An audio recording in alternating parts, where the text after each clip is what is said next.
Jesus, so tired. So tired right now. Good day, everyone. We're gonna have a enjoyable stream today. Finally gonna play Dark Souls once again. It's my 24th, so hey, let's celebrate it with some Dark Souls. But before that, we have to make a little bit more content, don't we? We read some articles, and after that we're gonna play Dark Souls. We have 3, 6, 9 articles. 9 articles, and then we got Dark Souls. Shouldn't take too much of a time. We'll see how long these articles are. Let's get to the obligatory stuff. We got a YouTube channel, VODs channel. One of the VODs has been doing really well. Although it is because it got shared by the algorithm for some reason, I'm not sure why. 9 views, but it only has like 3 seconds of view on average, so not that big of a deal. But hey, it is a quick regardless, so. Here, somebody new subscribed, we got 123 videos, still going up. Today I'm gonna edit all the videos from this stream I want to do, and then I'm gonna start editing the Project 2025, and we're gonna be reading it throughout the next week, and we'll just keep reading it until we are done. And by reading, I mean every single bit of agenda that is in that piece of work. I'm not going to be reading you what every position president does. You have Wikipedia for it. I guess they could use it to hide their agenda. However, I'm not going to bore you to death, and I'm not gonna bore myself to that either. With that out of the way, I think we can head straight to the articles. One video has exploded quite a bit. The Denmark introduces a new animal fighting tax that has done very good, 270 views, about I think 9 or 8 likes. However, it had a lot of comments actually. It was the most commented video on my channel. However, it seems YouTube had axed it. I'm not quite sure why, because it has been the best performing. It had the best average view on click. Basically, people were watching this the most out of probably all of my videos. Click ratio was also very good. It had risen from like 0.6% to 4%. I'm not quite sure why YouTube had decided to exit. Because if they would keep it up for at least 1 or 2 more days, it would have gotten at least 1000 views, maybe even more. If the click-through rate would still go up, then I could imagine it could have got even 2000 views, but that is still up in the air. We want to know that. So, without further ado, I think we can go straight to the articles. We don't have much else to talk about. And first, we're gonna be talking about something many of you probably noticed. So, it did not affect me specifically, however, a lot of airports, IT companies, and companies in general had an outage. I had not registered it, and I would not register it unless the news would not cover it. The news covered it, so I noticed it. So we're gonna talk about it. Apparently it was just because of a bad update. Which is also quite funny. You know, one single bad update and you can pretty much black out like half of the, planet Earth. So that is definitely quite worrying. So let's read it. Widespread technology outage disrupts flights, banks, media outlets, and companies around the world. Frankfurt, Germany, AP.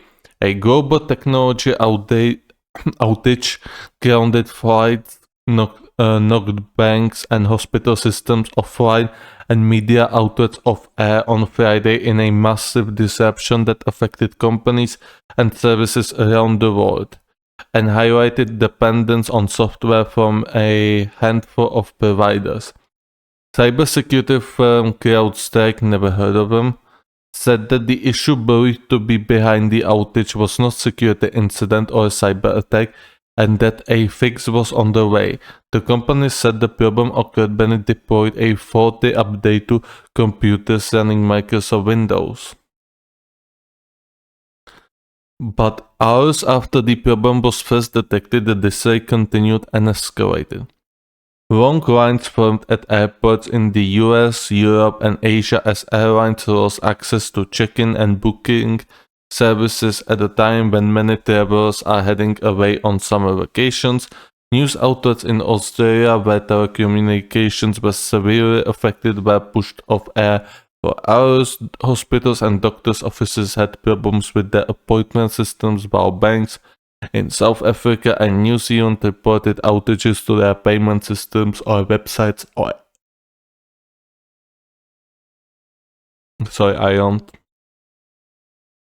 to the payment system or websites and apps. So this was a faulty update of some cybersecurity firm, if I understand it correctly. I've never heard about this firm before. This is the first time I hear about them.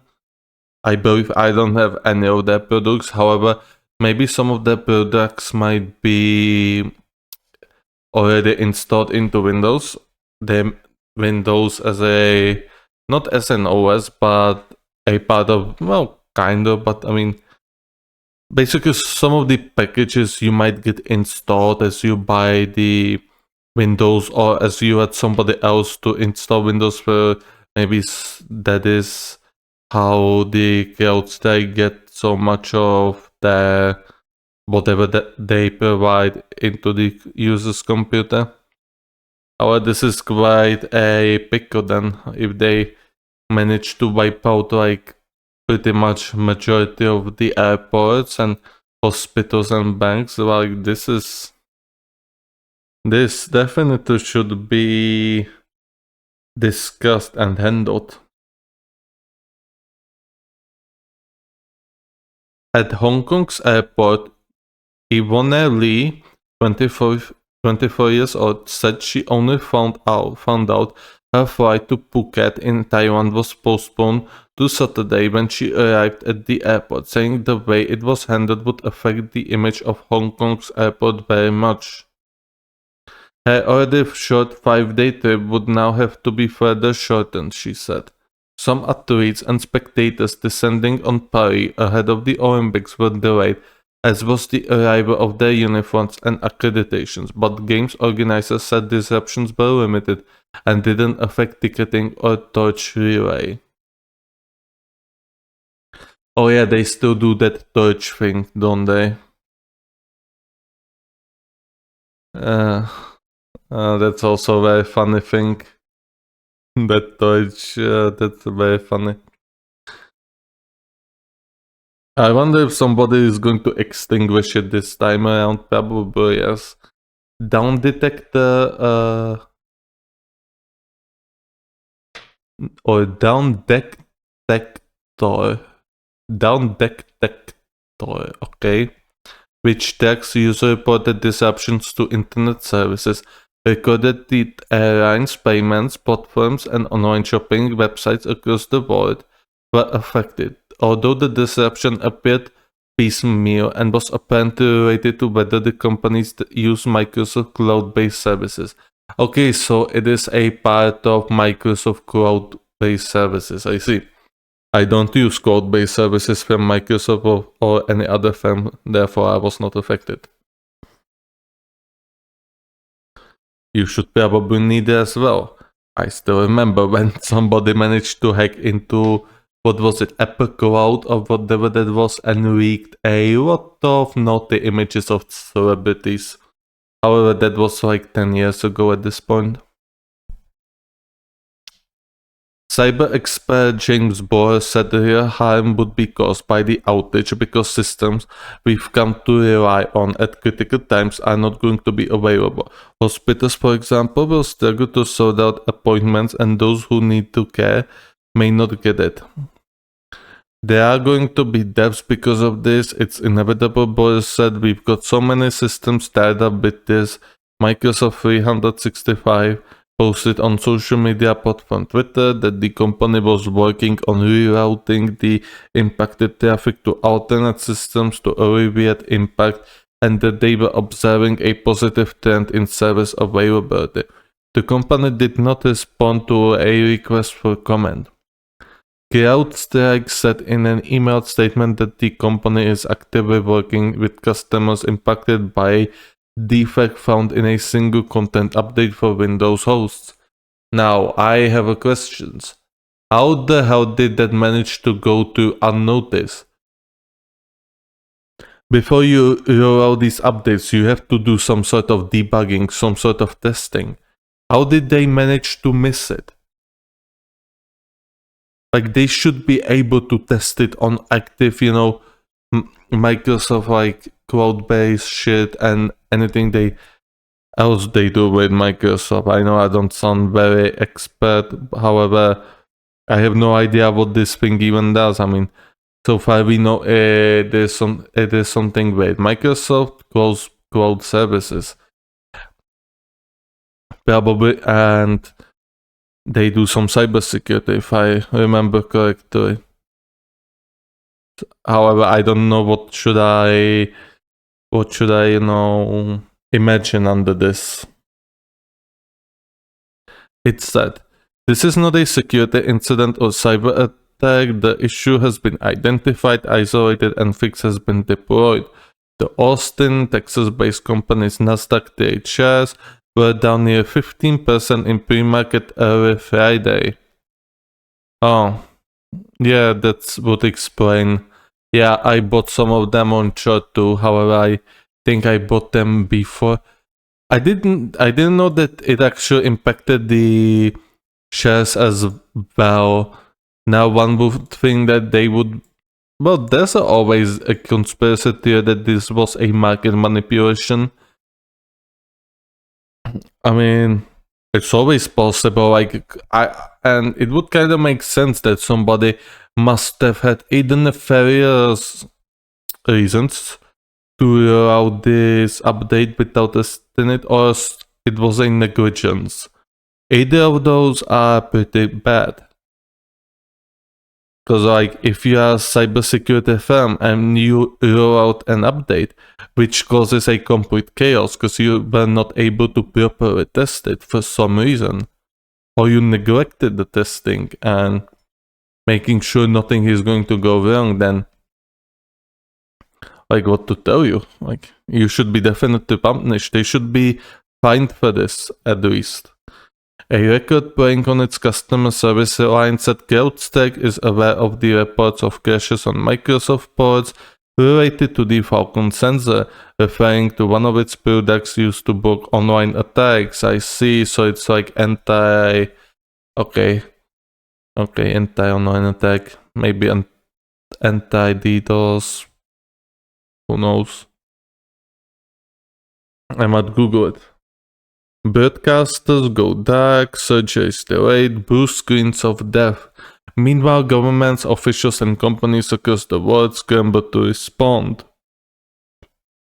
New Zealand's acting Prime Minister David Seymour said on Twitter that officials in the country were moving at pace to understand the potential impacts, adding that he had no information indicating it was a cybersecurity threat. The issue was causing inconvenience for the public and businesses, he added. Well, it was causing a much more than inconvenience for health department, for surgeries and like that. This is bad and they should be fined. because of this. And because of all of those postponed, flights and everything. Like, this is unacceptable.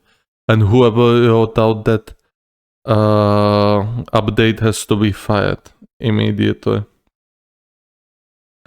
On the Milan Stock Exchange, the FTSE MEB index of blue chip Italian stocks could not be compiled for an hour, though trading continued.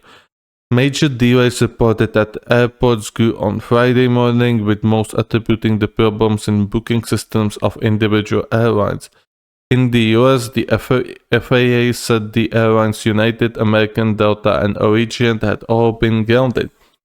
Airlines and railways in the UK were also affected with longer than usual waiting times.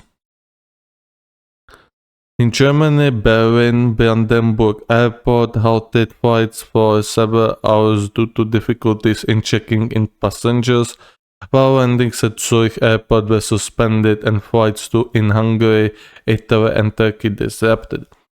The Dutch carrier KLM said it had been forced to suspend most of its operations. Amsterdam Schiphol Airport warned that the outage was having a major impact on flights to and from the busy European hub. The chaotic morning coincided with one of the busiest days of the year for Schiphol. Widespread problems were reported at Austrian airports, where the lines grew and some passengers were stranded as online check-in services and self-service booths were disabled, although flights were still operating. In India, Hong Kong, and Taiwan, many airlines were forced to manually check in passengers. An airline in Kenya was also reporting disruption. Australia bears brand of outages in Asia. While the outages were being experienced worldwide, Australia appeared to be severely affected by the issue. Disruption reported on the site Down Detector included.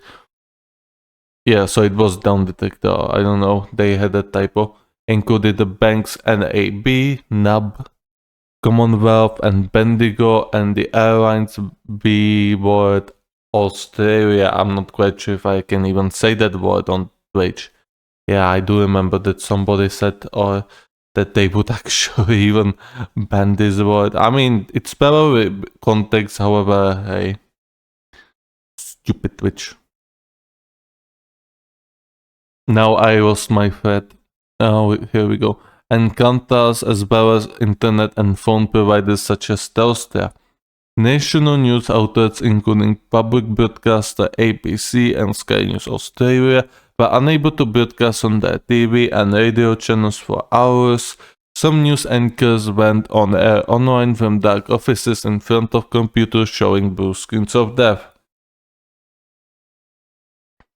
Hospitals in several countries also reported problems. Britain's National Health Service said the outage caused problems at most doctors' offices across England. NHS England said in a statement that the glitch was affecting the appointment and patient record system used across the public health systems. Some hospitals in northern Germany cancelled all elective surgeries scheduled for Friday, but emergency care was unaffected.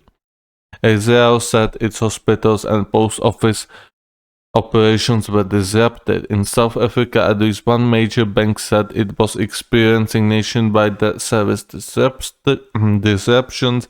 As customers reported, they were unable to make payments using their bank cards in stores. The New Zealand banks ASB and Kiwibank said their services were down as well. Oh, Kiwibank, I didn't know New Zealand has a bank called Kiwibank, though I'm not really surprised.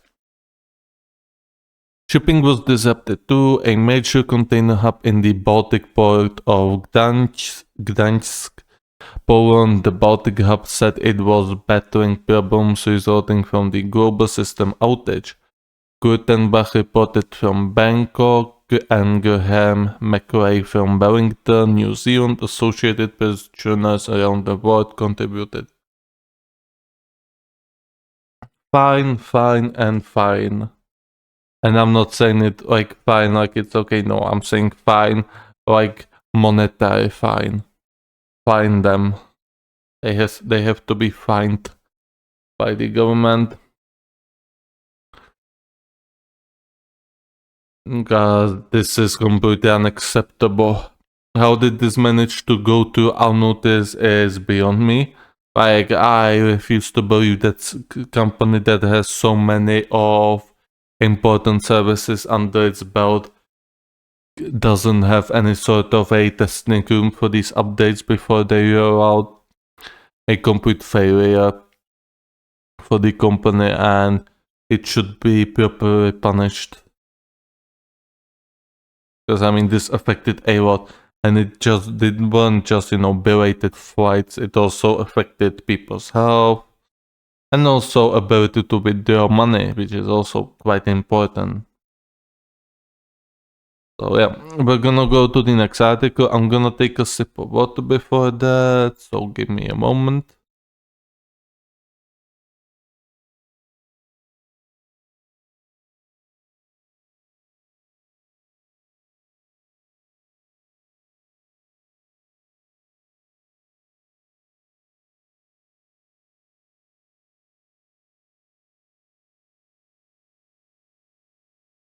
Okay.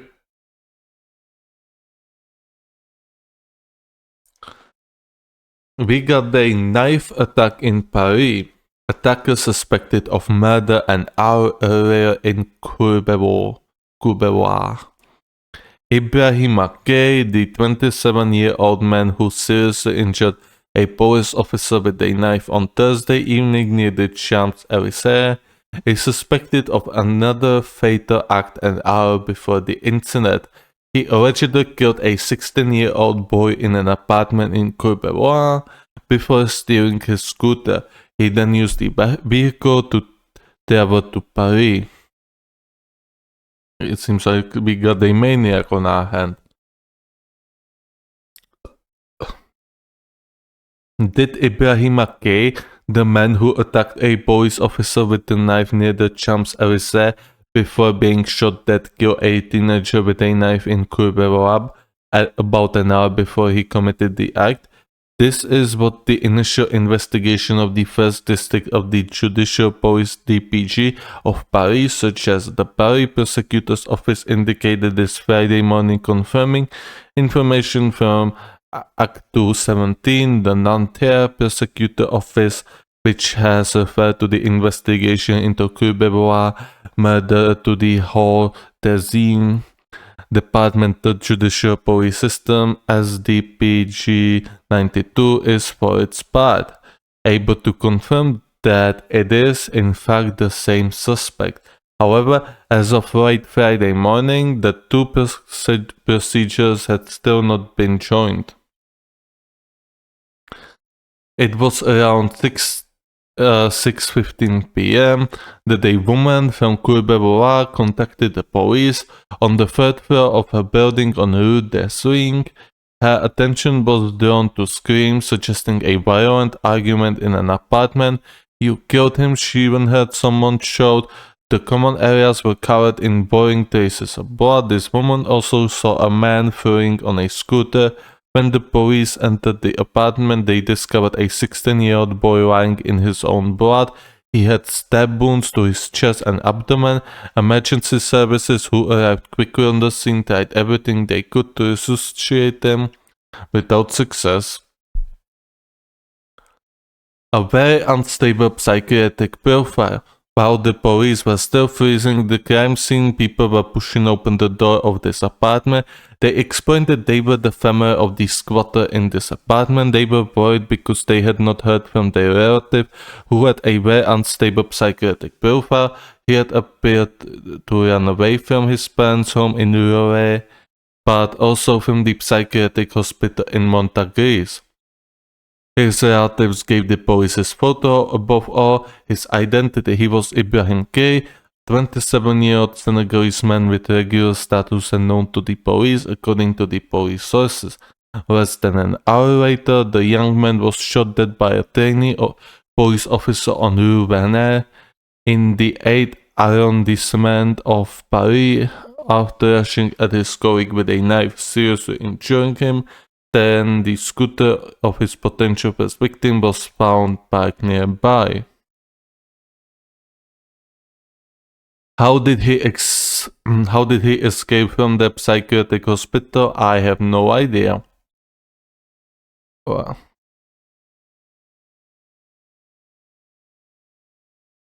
and I also do not have any idea how did he. I'm not sure like what was the procedure of this. I would expect that if somebody escapes, you give an info or you give a notification to anyone who might possibly know him that he escaped. I'm not quite sure when he escaped, like if it was the day it happened or if it was like some days before.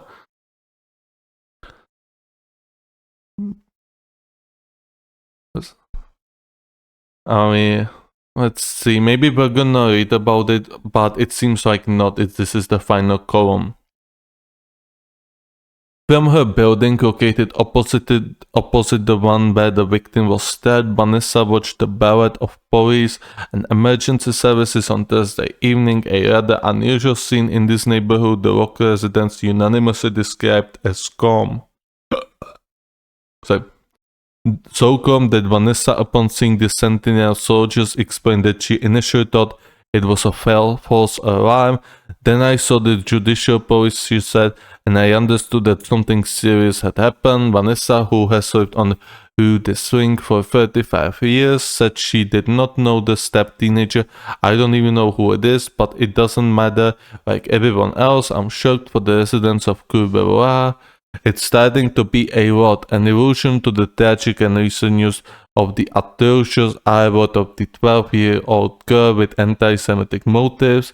Even if the two cases have nothing to do with each other, this murder rekindles emotions linked to the arrival of the 12-year-old girl a few years ago, insists Christophe Roussel, a local resident and security representative at the neighborhood council. There you go. So far we have no information about how it was actually handled by the police, if people who he had come in contact with were notified, if the two men had known each other.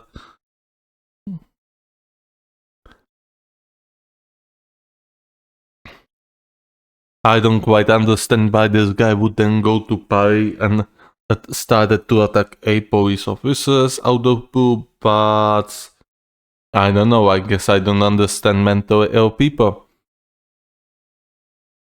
Why did he at that moment decided to just go to the party and start killing officers while it seemed like he was actually trying to hide from them before actually, murdering that 16-year-old boy? I don't know. It is quite interesting. Quite fascinating case actually. We're gonna stay in Paris. I'm gonna take a napkin to wipe my nose. However, I'm gonna let you see the headline.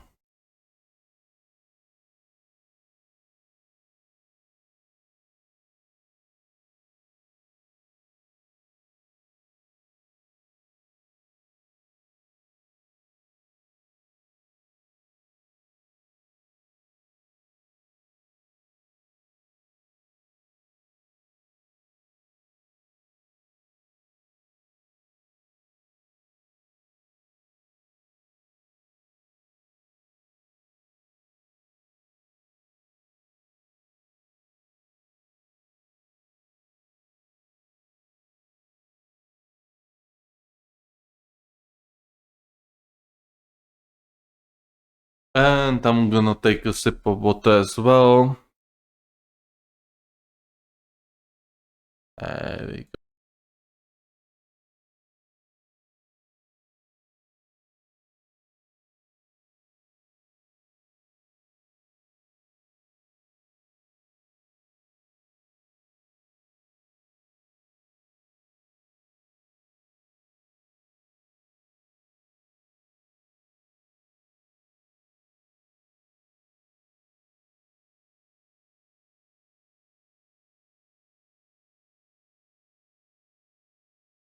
Jesus, my body feels a little bit dead today. Not quite sure why. Maybe I'm gonna work out. Who knows? So, what do we got?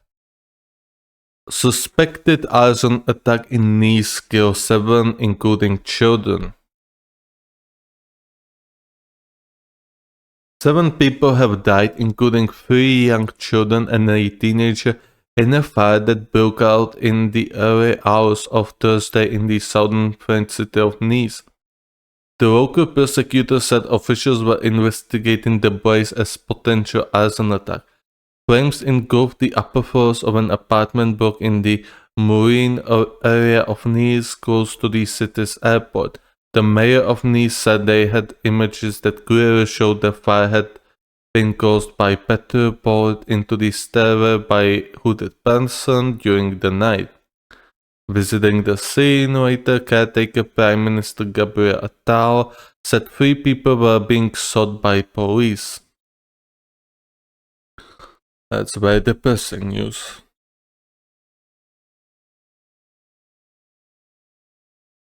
Interior Minister Gérald Darmanin said 3 young children were among the victims and that police would shed light on the circumstances of this terrible tragedy. The fire broke out on the second floor and spread quickly to the upper floors. Nice prosecutor Damien Martinelli told journalists that in light of the initial findings, I have opened an inquiry into acts of arson and the cause of death. Local reports said the 7 victims were all part of the same family. Officials said 3 adults, a teenager, and a younger children aged 5, 7, and 10 had died. 2 members of the family are said to have tried to escape through a window. 1 died and the other is in critical condition.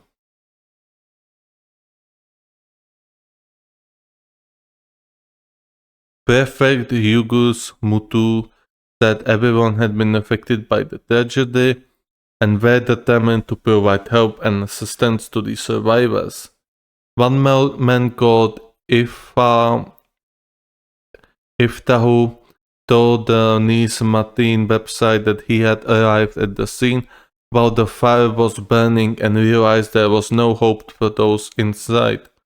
The head of the Comorian community in the south of France, Najim Mecca, said he knew the family and they had lived in Nice since about 2013. Nice Mayor Christian Estrosi said the human toll of the disaster was extremely high. As well as 7 victims, another 30 people have suffered smoke inhalation. I've asked the Interior Minister to deploy security forces to ensure resident safety and avoid new incidents after this tragedy that's being investigated as potential arson, he said. President Emmanuel Macron, on a visit to the UK, said our thoughts are with victims' relatives, we are on their side and on the side of the people of Nice. Okay, so the classic.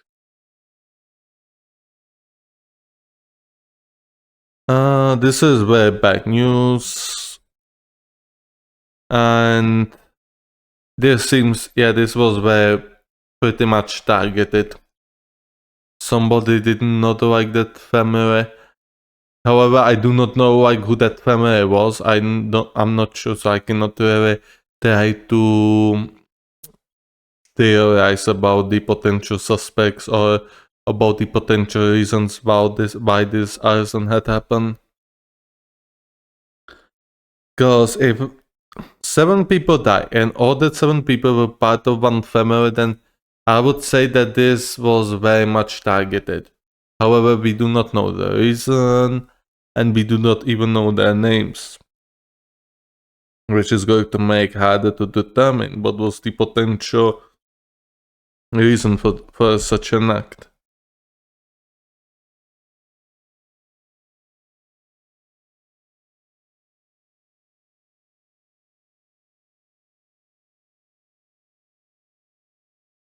I think we're gonna stay in France for a little bit longer. Yep. My stomach is starting to hurt a little bit. So I think that we're gonna finish this article. And afterwards, I'm gonna take a pause and I'm gonna empty my stomach. Then we can continue. Sounds good. So, Presidency of the National Assembly. How Yao Brown Pivet took her revenge. Re-elected this Thursday, notable with the votes of the Republican Right and Horizons, the Yvelines MP had succeeded in her bet, despite criticism from part of Macron's party during the campaign for the purge.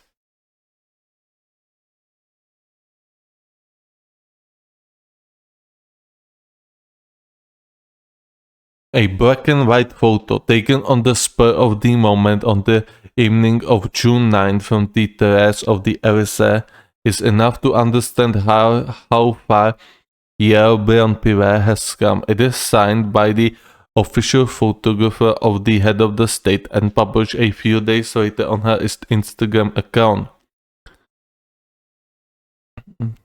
We see Emmanuel Macron sitting opposite the President of the National Assembly. He had just informed her that he had decided to dissolve it, thus hastening the end of her term in the office. Subscribe or read more. Please tell me this does not happen in this. Okay, so this does not happen in this. Well, therefore, I'm gonna go and I'm gonna... Okay, my stomach is not feeling that bad, so... We're gonna read this article, relatively long article, and then we're gonna take a pause, and we're back. My internet just suddenly died for no reason. I don't know why. However, this sometimes happen, and I'm always very angry about it when this happens. Let's read the article then, and then I don't know. I don't think I'm gonna need a pause. However, we'll see. We'll see in how good of a mood I'm gonna be. Thinking about getting a new tattoo? New research might change your mind. As I said, I'm gonna make a video about this regardless. Because hey, I'm all for raising awareness, and this is something that people should know about. Personally, I don't am interested in ever getting a tattoo. However, I could understand why people love tattoos so much. Even though it low-key is a waste of money and resources.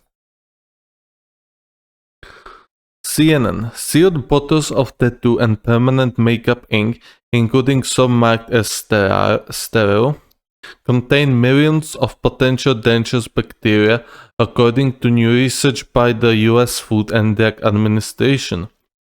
In light of our study results, we want to emphasize the importance of continuously monitoring these products to ensure the microbial safety of tattoo inks, said Song J. Kim, a microbiologist, staff fellow at the FDA's National Center for Toxicological Research in Jefferson, Arkansas.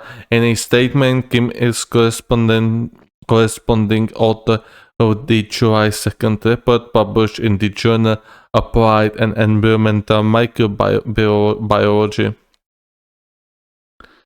Because the ink is injected deep into the skin where some bacteria can thrive, contaminated tattoo ink can cause infections and other serious injuries, said study co-author Linda Katz, the director of the FDA's Office of Cosmetics and Colors.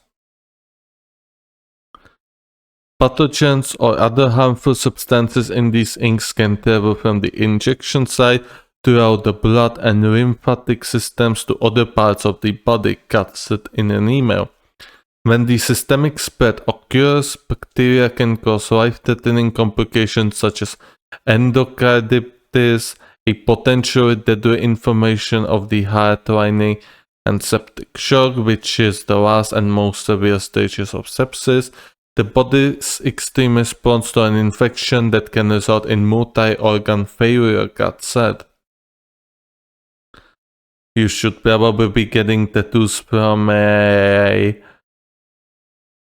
don't want to say approved, however, you should be getting the tattoos from some good, like people who are, big, usually, big and well known.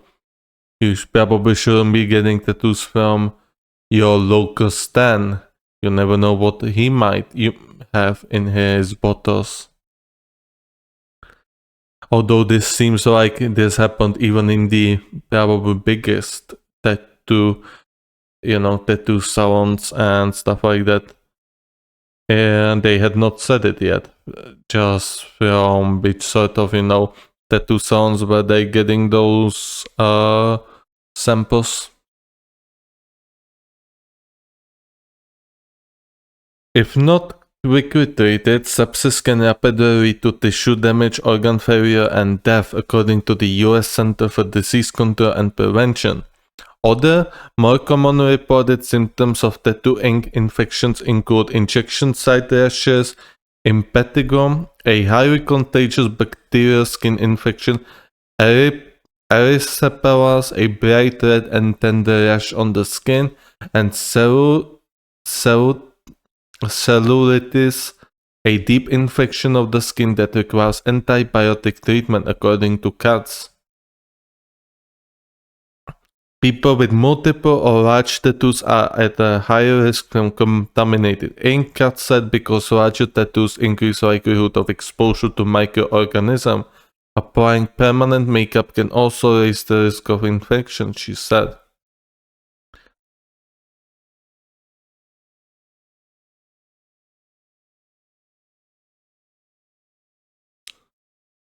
While both tattoos and permanent makeup carry risk if contaminated ink is used, permanent makeup applied around the eye area may pose a high risk to consumers because microbes could enter the eye and may cause an infection, Katz said.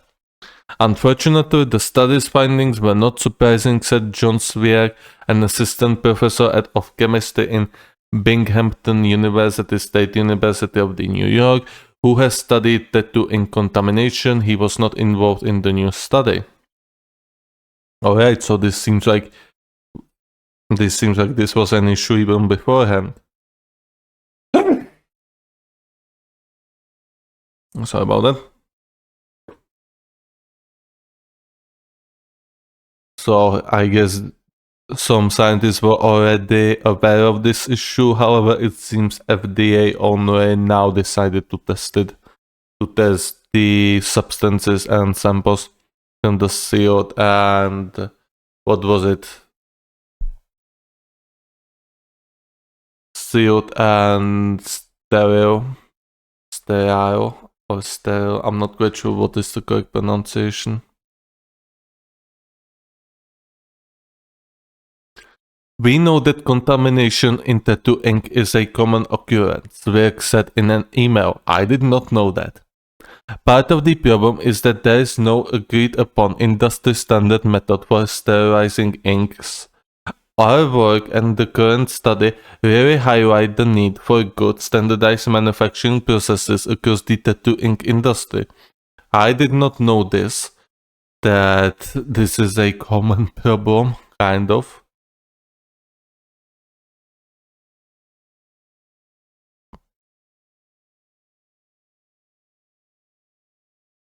The tattoo industry is increasingly working with regulatory bodies to ensure compliance with safety standards, said tattoo artist Serena Medina, director of research at the Alliance of Professional Tattooists, a non-profit alliance of artists dedicated to promoting tattoo health and safety.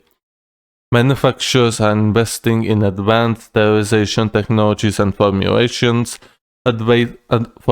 advancements to improve their production environments and to reduce risk of contamination, Medina said in an email. This includes using clean rooms and enhanced quality control processes to mitigate against problems like this. So you're telling me that they weren't using clean rooms up until now, huh? Great. I mean, if I was considering a tattoo, then this would be a definite turn-off. However, I'm not considering a tattoo. I'm not the one to waste money much. And tattoo for me seems like a giant waste of money. And I'm pretty sure that you also have to maintain it. And sometimes you have to get a with the extra color to get it recolored.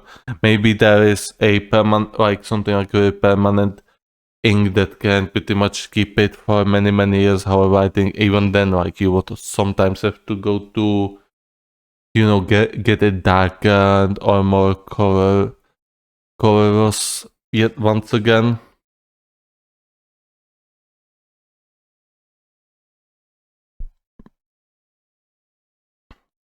Bacterial counts should be 0.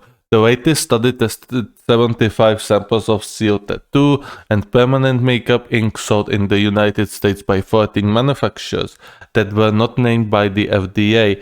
Some of these samples were labeled as sterile. Researchers found 26 samples from 10 manufacturers, or 35% of these samples that had some degree of bacterial contamination. While most samples showed bacteria counts of less than 250 CFUs, colony-forming units per gram, few samples contained bacteria counts as high as 10 on 5th, Gatt said. Each CFU represents growth of a colony from a single microbe in a petri dish, so 10 to 5th power equals 100,000 bacteria per gram. And that is a lot.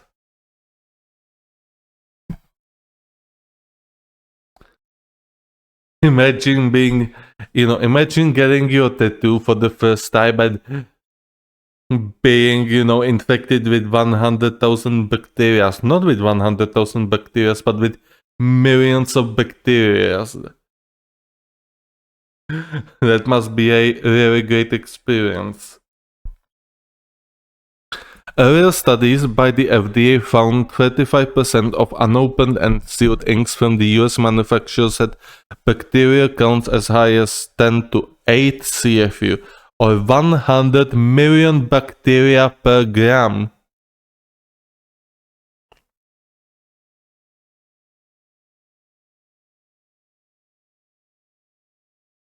Okay. 100 million bacteria. What the hell? How? That amount should be 0, said infectious disease expert Dr. Robert Scurry, a distinguished professor of medicine in the Division of Infectious Diseases and Global Public Health at the University of California, San Diego. The level of bacteria and materials that are injected into the skin that come into contact with abraded or injured skin should be more non-detected, said Scurry, who was not involved in the FDA study. The other issue here is that tattooing has also been associated with transmission of viral infections, including hepatitis C, hepatitis B, and HIV, said Scurry. So you're telling me they don't even have a green gadgets? Like some of them, I'm not gonna say all, however, hey, we're gonna be general here, so just remember, like when I say they, I don't necessarily mean all of them. Obviously, exceptions are counted in they. Although if we were to talk like that, like let's say there are instances, I don't know, of hepatitis B, C, D, E, F, G, H, I, J, K, blah, blah, blah. But this guy, and this guy don't have them, then we would be here stuck forever. Therefore, I don't do it.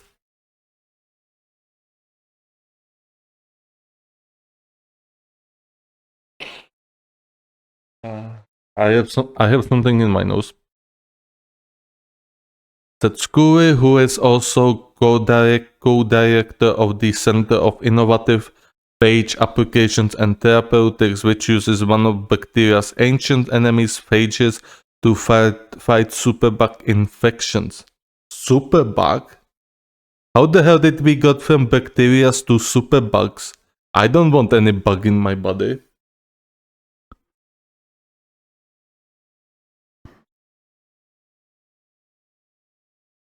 These infections were not studied in the FDA manuscript, but the fact that so many of the inks failed bacterial sterility tests suggests that the other organisms like viruses and fungi also can slip through the cracks, he said. Okay, think. Okay, this is only 35% was contaminated. It's good. It's not worth a panic. It's not worth a panic at all. It's not Bday.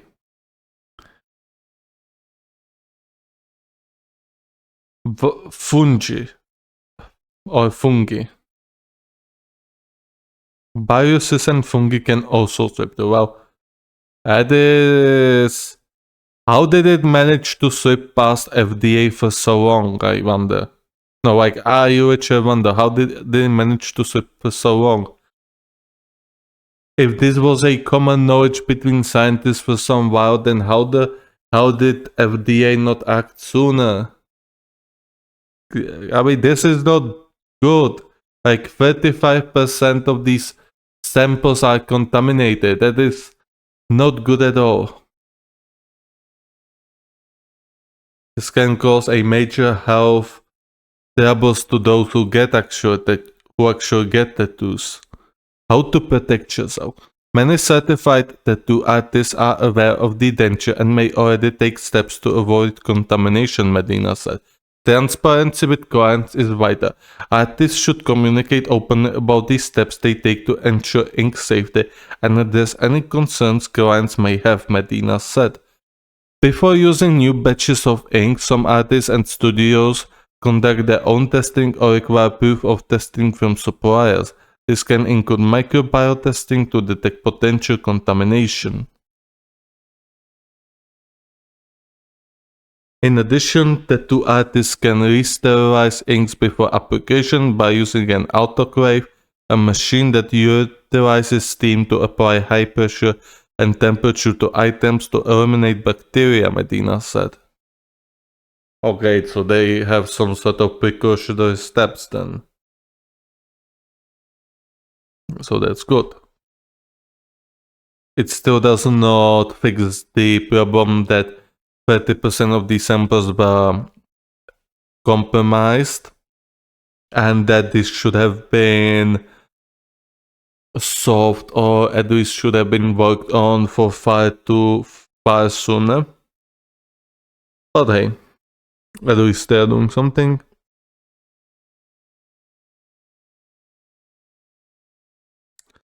The way an artist handles the ink while working on a tattoo is also critical, she said.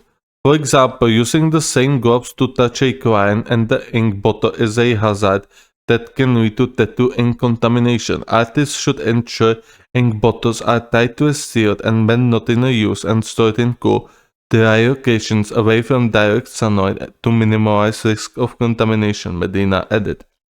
Experts say the ultimate solution for the tattoo and permanent ink manufacturing industry is to be subject to regulations that require testing and certification before inks are allowed on the market. That should already been the case. For God's sake, if they knew that there was problem with contamination like this, should have been case many years by now.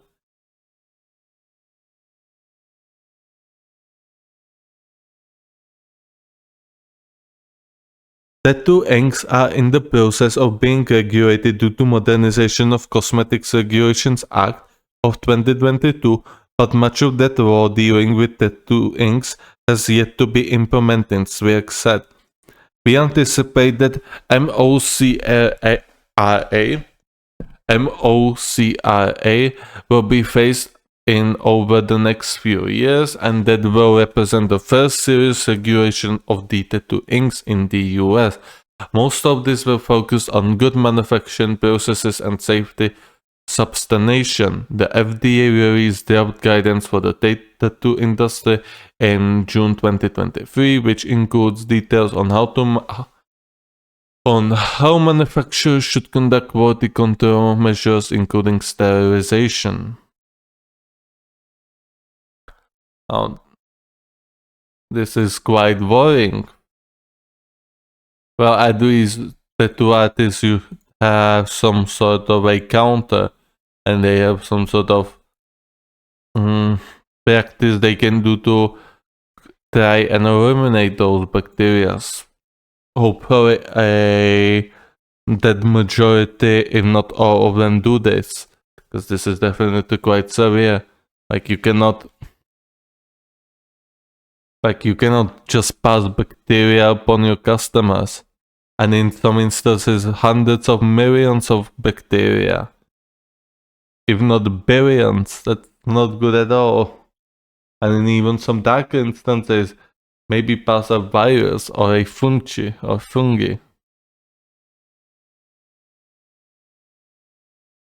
But okay, at least this seems to be getting regulated, so this should be solved in the future. And the rate of the contaminated samples should hopefully drop by a lot. It should eventually be 1% or under 1%, ideally.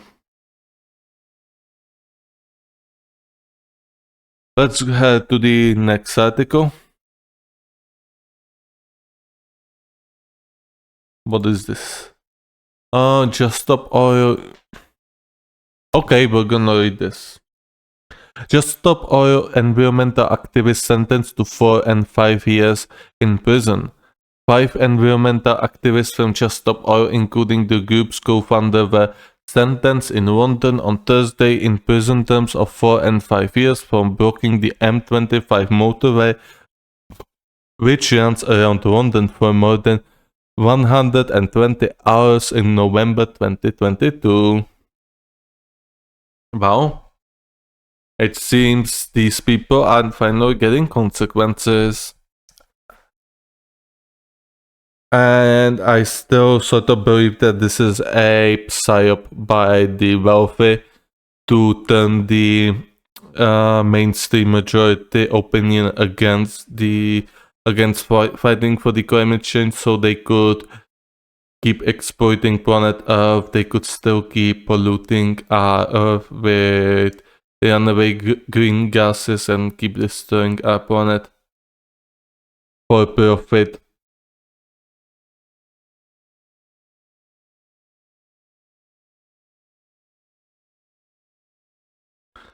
Each of you crossed the line some time ago from concerned activist to fanatic, Judge Christopher Hehir said Thursday in his judgment. 5 environmental activists from Just Stop Oil, including the group's co-founder, were sentenced in London on Thursday to 4 and 5 years in prison for organizing protests that blocked a motorway around London in November 2022. You have set yourself up as the sole arbiters of what should be done to combat climate change, the magistrate added. Roger Hallam, a 57-year-old co-founder of Just Stop Oil, GSO, and Extinction Rebellion. Also, he co-founded both of these radical movements. I see. Was sentenced to 5 years in prison. Will this stop the madness? Most likely not. In my view, you are at the highest level of the conspiracy, the judge told him. 4 other activists aged 22 to 58 were sentenced to 4 years in prison. Well deserved. Very well deserved. Blocking highways is not cool. And blocking roads for fucking medical aid is also not good. Or blocking roads for the for the ambulance is not good either. I do still remember that when they blocked the ambulance drivers and somebody died because of that. This is well deserved, justice served.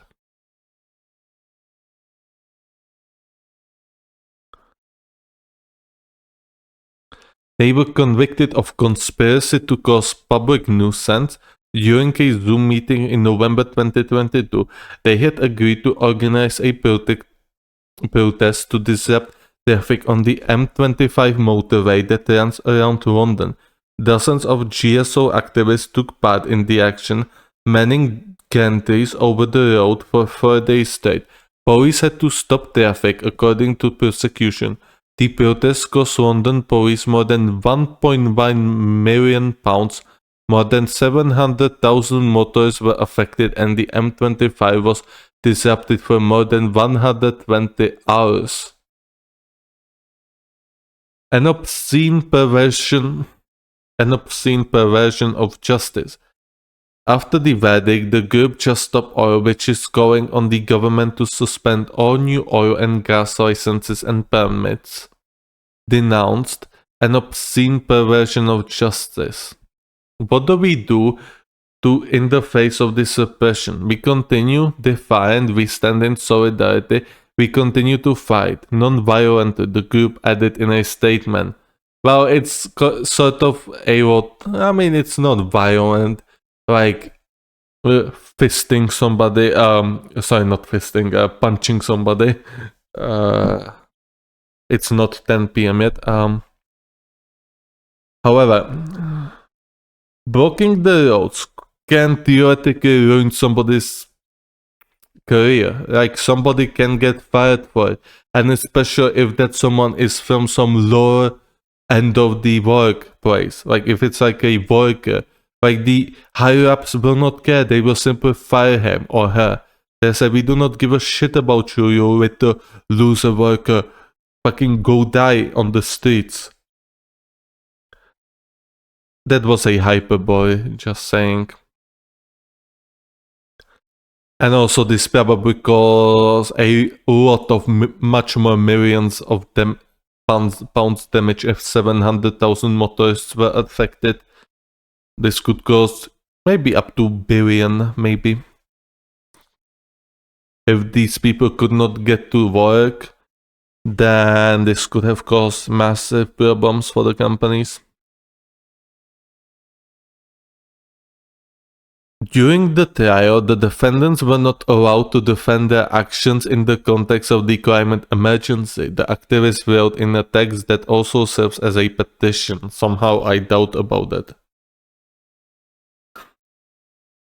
Breaking the whole truth, 5 in prison for 4 to 5 years. Lucia, Kreshi, Louis, and Daniel have received 4-year prison sentences today, whilst Roger has received 5 years, well deserved.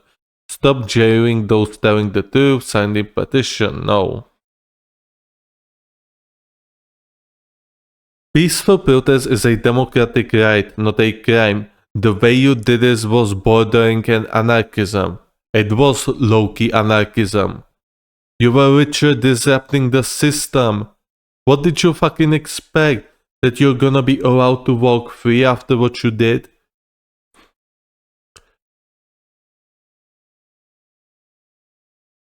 You can go to your local government and arrange a protest, which you most obviously did not, because if you did, then you would have a official approval from the local government or from the London government.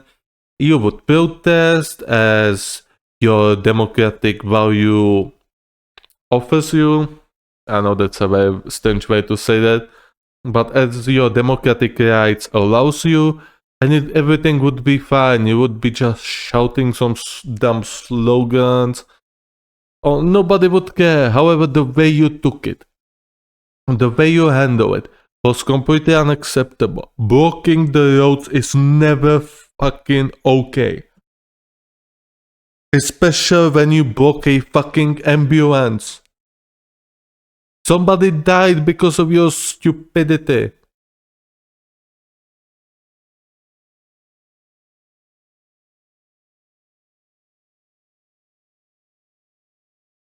Greenpeace. Nobody gives a shit about Greenpeace. Greenpeace is dead. Always has been. Nobody cares about Greenpeace. How many people care about Greenpeace? 200 Oh, it dipped. It dipped. I think you saw it. It dipped. It was 257.7 followers. It dipped. So 255k for people care about Greenpeace, I see.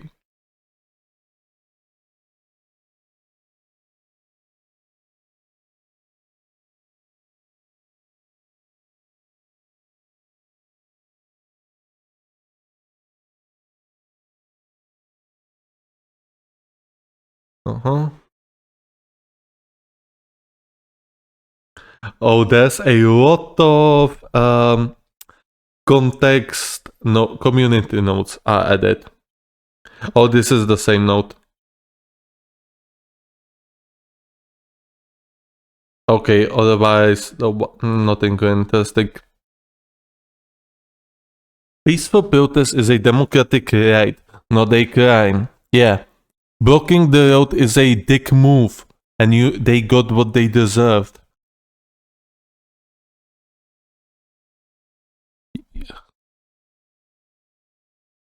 The United Nations had previously criticized the harsh sentences handed down to environmental activists after two members of Just Stop Oil were sentenced to 2 and 3 years in prison for scaling the Queen Elizabeth II Bridge over the River Thames in Dartford, east of London, in April 2023. Nobody gives a damn what United Nations says. Please disband.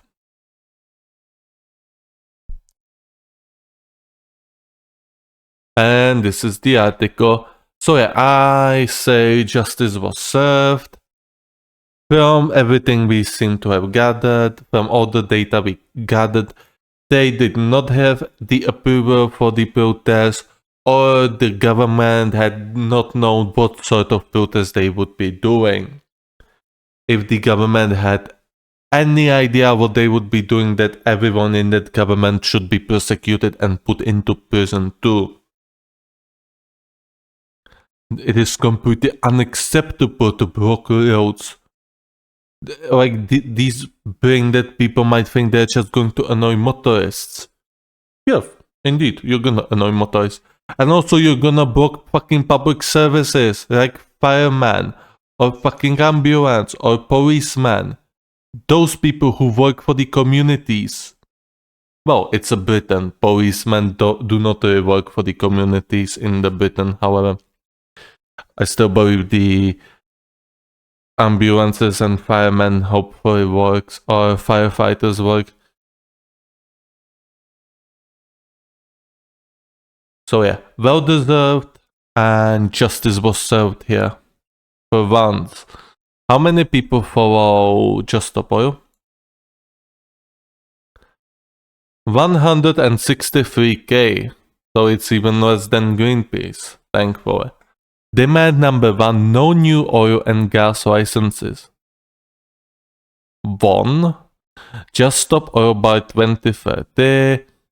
No, fuck off. We need a fossil fuel treaty. No, we need a idiocracy treaty. Part of the A22 network.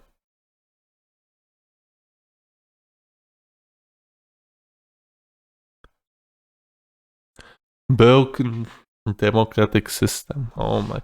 Oh, now that whatever. Well,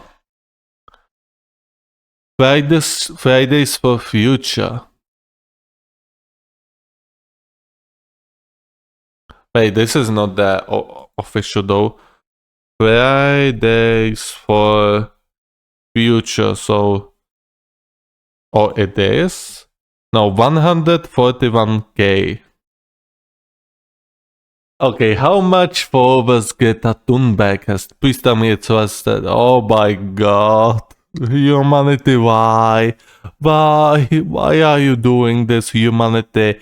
5.5 million followers. Why?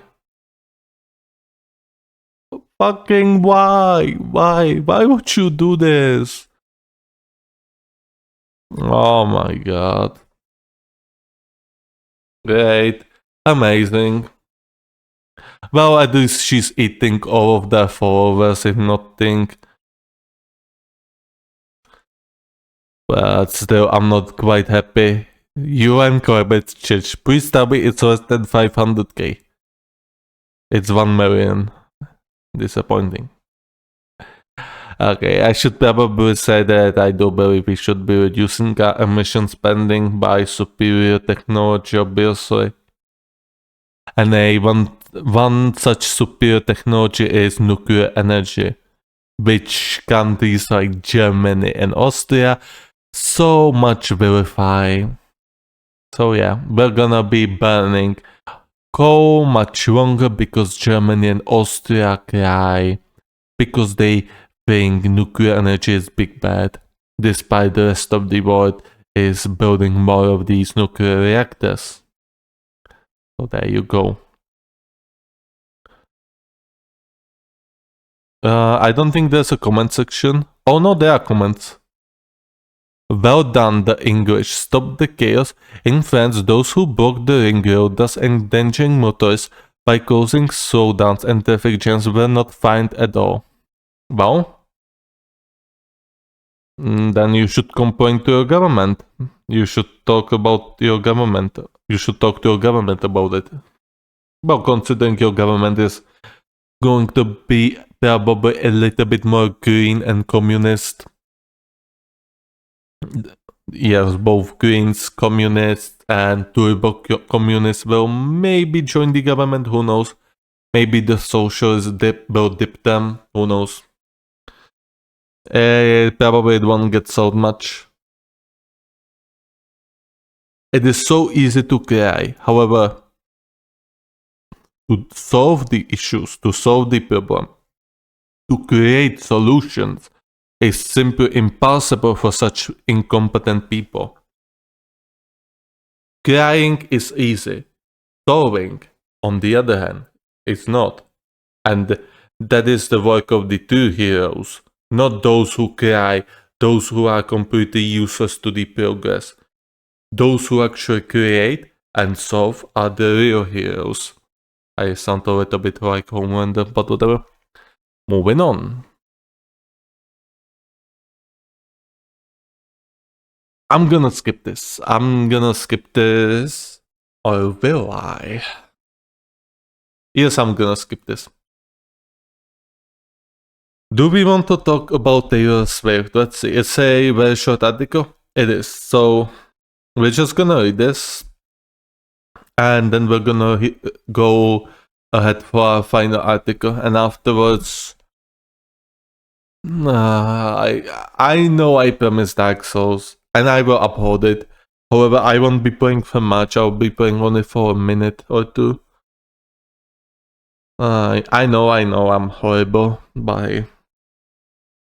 I also want to do something else on my birthday. American who made social media threats against Taylor Swift detained ahead of German concert. And I have something in my nose again.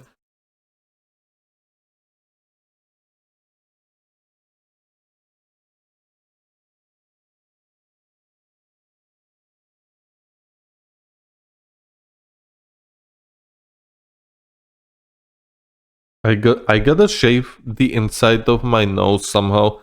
I have to buy a thingy for that. Because it is very annoying to have a lot of hair inside my nose. Maybe if I'm gonna shave it, it's going to get better. We'll see. I'm gonna order something later this week or maybe next week. An American man who made threats against Taylor Swift on social media was detained ahead of her first concert in the German city of Gelsenkirchen and will be kept in custody until her shows there are over, police said Thursday. Gelsenkirchen.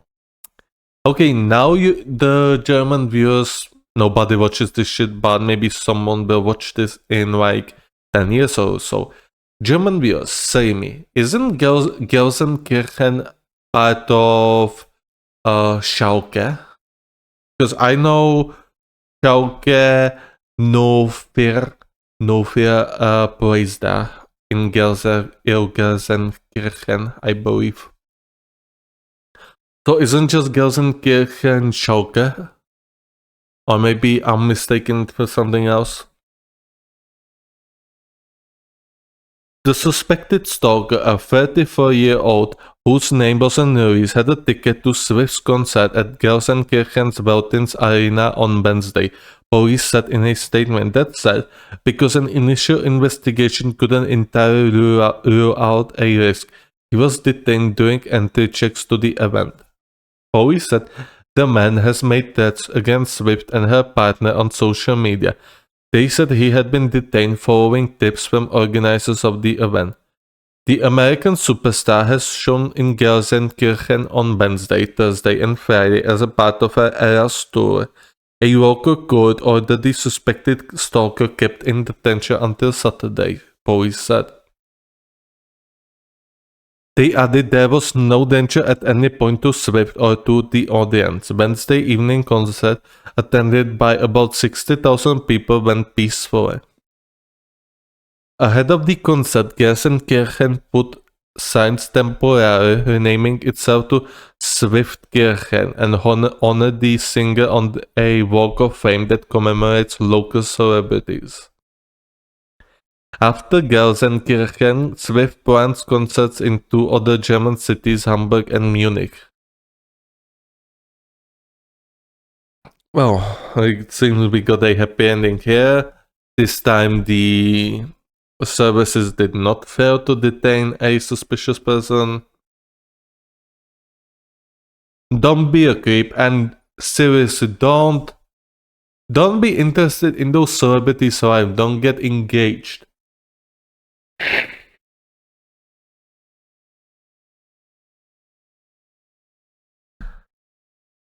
Like, find your own partner. Yeah, find your own love. Don't fucking adore these celebrities who will never give a single shit about you. Even if you would were to buy all of her albums and all of her merch and shit like that, she still wouldn't probably care. Maybe she would. Maybe she would. However, it's unlikely. It's like 5% chance, or maybe even lower.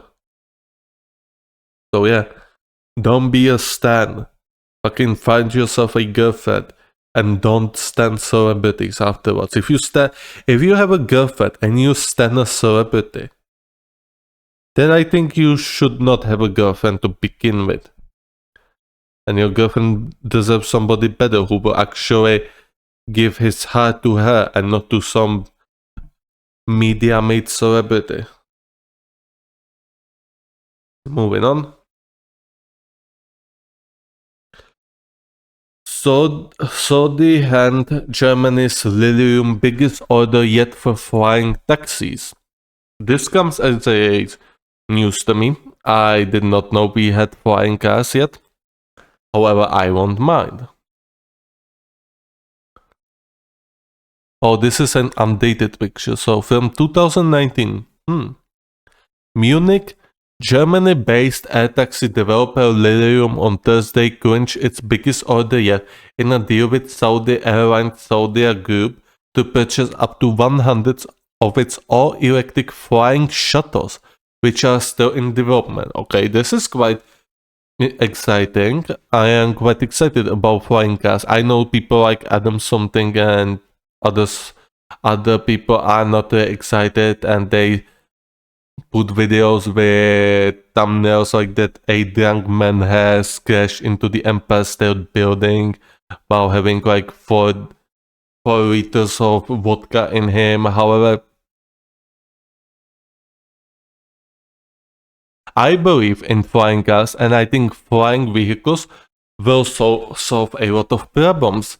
And more importantly, I think that flying vehicles could solve a problem of trucks on the roads, because heavy trucks that have like 20 tons or carry a lot of luggage, they on themselves are not that bad. However, when you have thousands upon tens of thousands upon hundreds of thousands, maybe upon millions of those trucks riding back and forth to highways, they damage those highways and roads.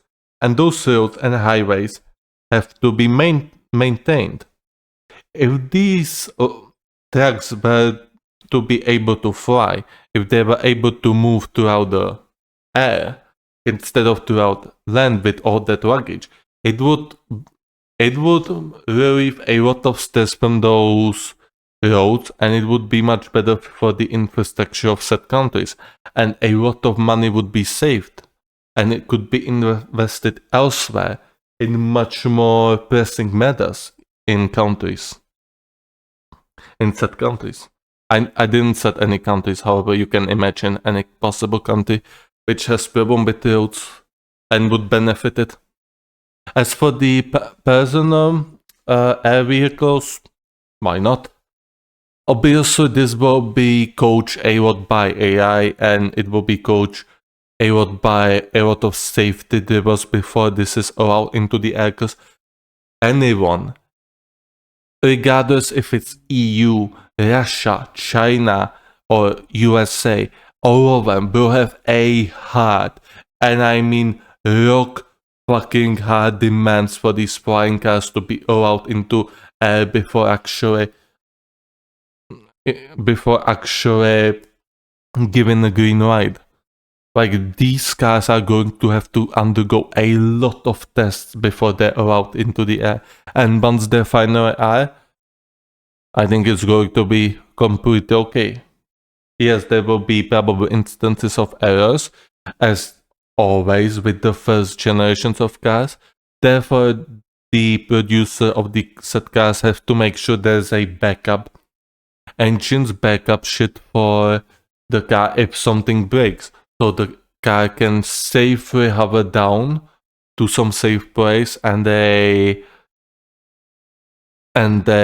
towing company can be called to tow the flying car back to the depot or back to anywhere where the car can be repaired. I am very positive about flying cars. I think it could theoretically help us with space exploration. Because if we manage to master the flying personal technology, it is possible we will be able to delve deeper into personal space technology. Right? Basically, we will be able to create personal space flying cars. Once again, those cars will have to have a lot of sensors. It's going to take a long while before it is actually accepted, because space is not just black.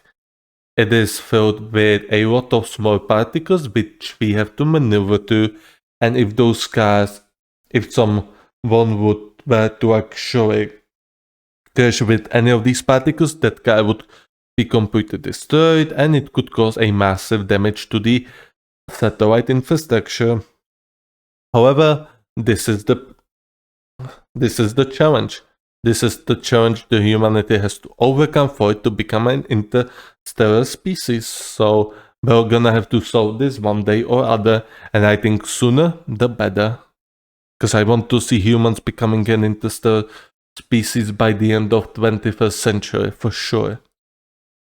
If we cannot go to space by the 2099, then we as a species are probably good. You may think 70 years is not that much, considering how long it took to reach Moon. Again, okay, I'll say again. It was like, how much? 50-year pause? But hey, the technology had moved quite significantly. I think it's going to be just fine. With obvious accidents, like this cannot be helped. However, hey, as long as there is enough of security in those flying cars, it will be fine. The state-owned airline made a firm order of 50 of Lilium's electric vertical takeoff and landing eVTOL jets with an option for an additional 50 later. Lilium said the first of these shuttles, which have 4 to 6 seats, are designed to replace road trips or short hops by aircraft or helicopters, are expected to join Zodiac's fleet in 2026, so it's only like 2 years away. Probably 4 years away, because an extensive testing is going to have to be done before they are actually allowed, and I think there are going to be a lot of issues that are going to have to be solved beforehand. So I think 2028 is more realistic date for a truly debugged version of flying car. The first of the shuttles, which yes. The deal signing took place at Lilium's headquarters outside Munich during a trip by Zodiac executives to Germany. Lilium co-founder Daniel Wiegand told Reuters that the value of the whole order, including the options, was about $700 million. Competing in a crowded market for eVTOL vehicles, the firm needs advance payments from customers to finalize the development of its flying taxi. Currently, it has 106 definitive orders, including Zodiac's plus 76 options and around 600 memorandums of understanding. Lilium CEO Klaus Rowe said at the event, delays at the delivery of testing of equipment and other parts have forced Lilium to push back the first manned flight of its vertical takeoff aircraft until the beginning of the next year, it said on Wednesday. According to Zodiac, it will use the air shuttles to transport pilgrims between Mecca and Jeddah and to transport guests of the major sporting events in the capital Riyadh, as well as tourist destinations. Indeed, the Hajj pilgrimage has quite a bit of casualties, although I feel like this will be used on some welfare individuals, most likely. We'll see just how much expensive it is going to be.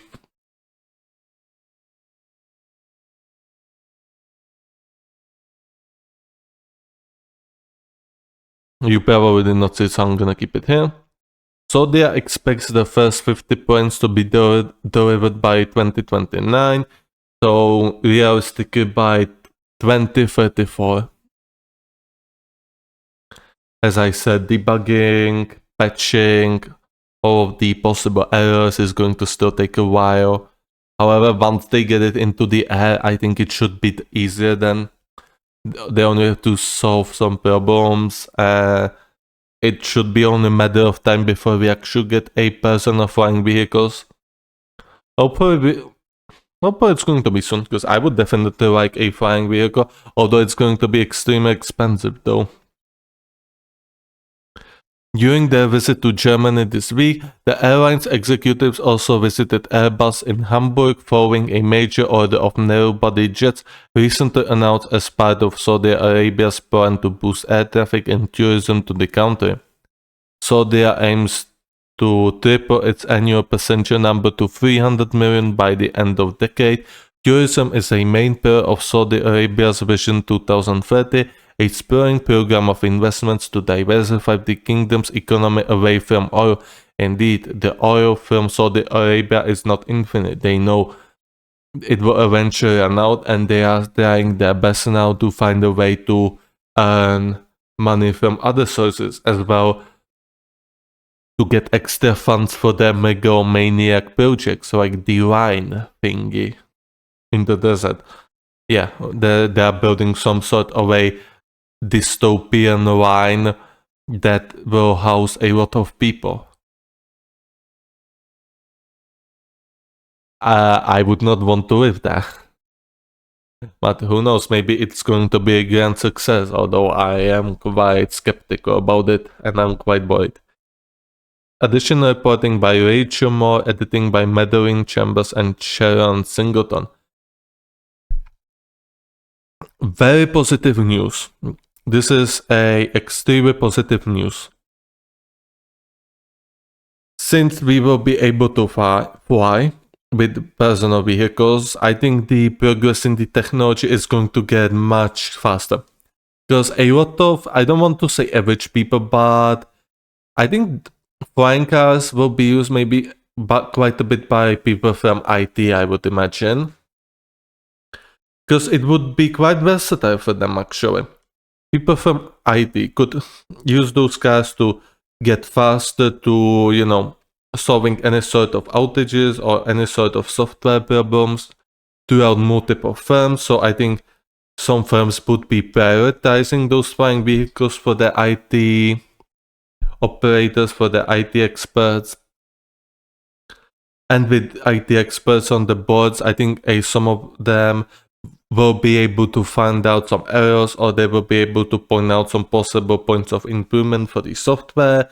Probably also engineers are going to get their hands on flying vehicles, because especially engineers in some high tier firms that do stuff like military equipment and shit like this, you want those engineers to reach your buildings on time, so they're probably also gonna get some of that, and they maybe take a look themselves inside of it, and they will find some sort of errors or some sort of a possible improvement to the engine.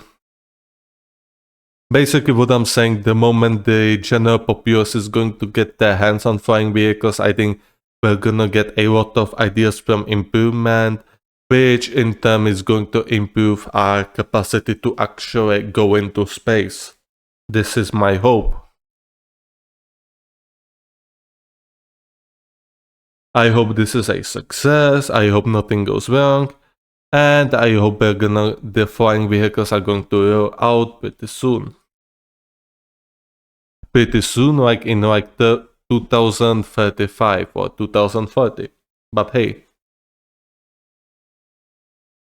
if I can choose between a beautiful Lamborghini for like 300,000 euros or 500,000 euros, or a flying goddamn car, I'm taking that flying car 10 out of 10 times, because I want flying car. Flying cars are cool as hell. Everyone wants a flying car.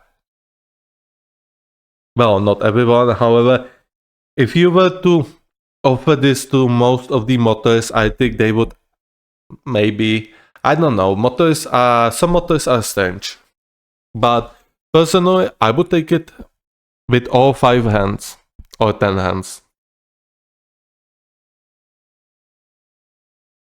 However, I can imagine some motorists would simply deny it because they would still want to drive their cars. However, general populace would probably accept it, hey, because flying car, much better. Much better than a normal car. You would not be stuck in traffic. However, the parking would be quite difficult, to say at least. There would have to be new parking spots for these flying vehicles, although it would be much easier. Because parking with flying vehicles, I think the AI or the sensors on the vehicles would do most of the parking for you, and there would not be any idiots who would be parking for, from like there would be parking like 2 lines. So that would be also positive from some drivers who are triggered when they see some idiot parking on 2 or even 3 lines with his car. Like, he doesn't give a shit. He doesn't, obviously. So yeah, I think this is everything I wanted to say about the article. Very excited. I hope for the best outcome. And hopefully I will live to flying with my own personal vehicle. And hopefully, maybe when I'm like 50 or 60 years old, I will be able to fly my own personal space vehicle. And I'm gonna make trips to Mars or Saturn or Uranus. Probably not, because the battery would not last, but hey. If it's going to be charged by the solar energy, who knows? Obviously, hyperboy, I know a lot of the stuff would have to be dealt, like the oxygen and radiation, but hey, we can dream. So yeah, that was everything I wanted to say, and now let's head to the Dark Souls. After a quick pause. So I'm gonna take a pause for like maybe 30 minutes and we'll be back later. Just gonna say, be back in 17 set and then we're gonna play some Dark Souls. I've been promising it for way too long now. I'm gonna take a look now on Twitter if somebody didn't invite me. Nope. What about YouTube? Is the video still dead? Probably yes. Once YouTube exits it, then it's usually dead for a long while. I in real live stream in Ireland from I Show Meat. Joshua Weissman also released some new video. Okay.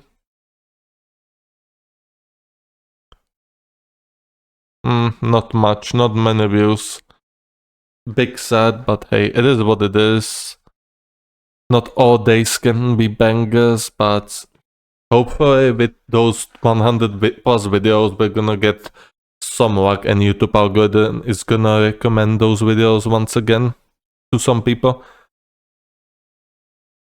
Because like these two videos, Denmark and AOC, were the first video that were going upwards in the click-through rate. That is very positive news for me.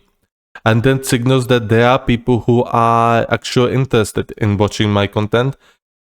As well as we could see it from the likes. Like the Denmark video got 8 likes, 0 dislikes, and the AOC video got 33 likes and 5 dislikes. So I'm pleased with that. Now I'm gonna take a pause so my throat is not that much exhausted. So be right back in 30 minutes.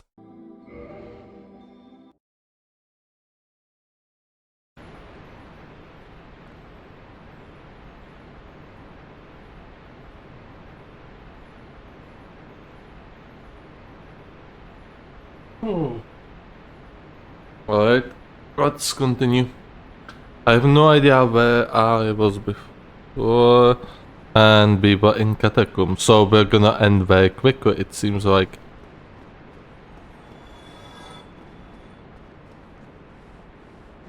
I'm not quite sure I wanted to do here.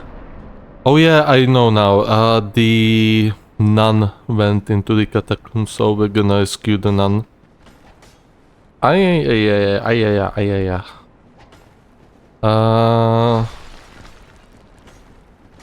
Well, can you go up here? Yes. Luckily we have the... Well, we have the high ground and we have a longer weapon. Oh yes, these fuck.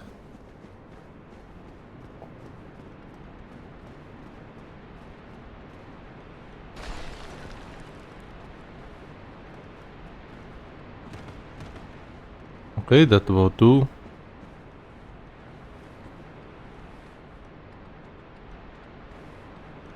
We press the button and we go to here. So I'm gonna take my headphones now because I want to hear the game.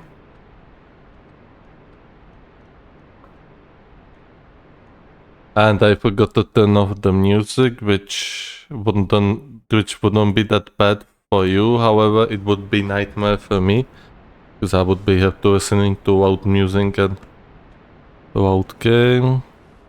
So what do we wanna do? Do we want to kill Pinwheel? Well, we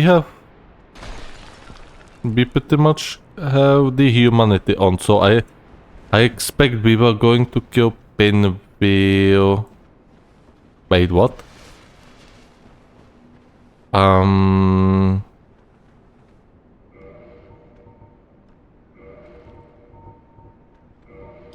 Oh. So I just went down here for nothing. That's always positive.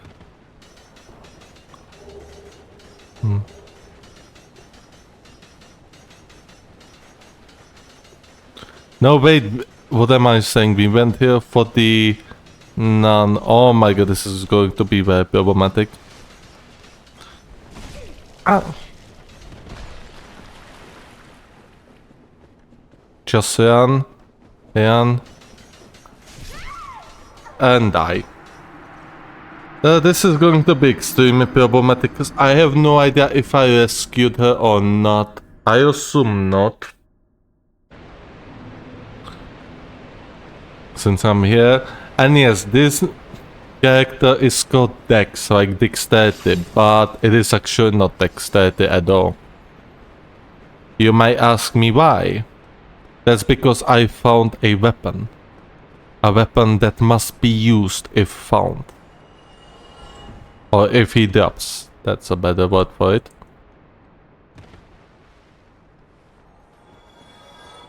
Okay, some skeletons died. This time we're gonna be running.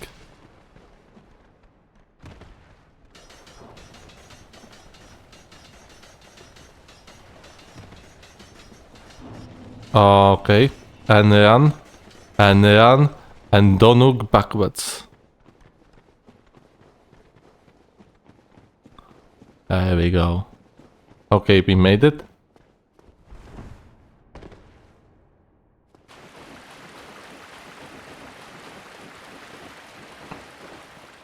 Now, I'm gonna have one shot, one opportunity to do this. So I'm gonna turn up my brightness. I'm gonna go to the maximum. Because I know I'm gonna see jack shit. You will see it perfectly okay. However, I won't be seeing anything. In fact, I'm not seeing anything at this moment. Great start. Where do we have it? Yeah.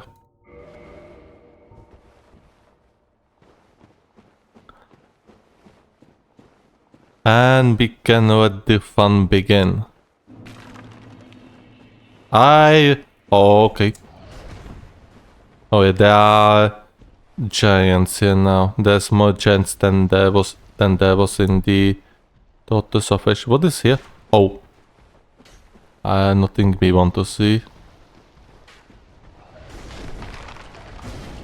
Ah.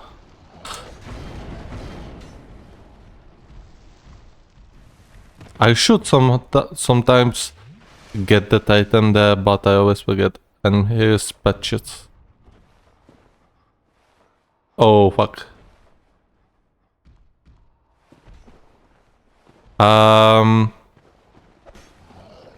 That's a super bomb.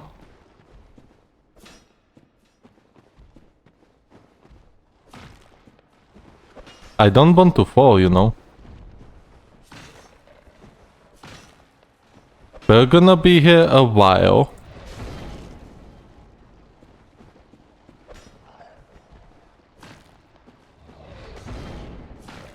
And I hope we don't hit patches.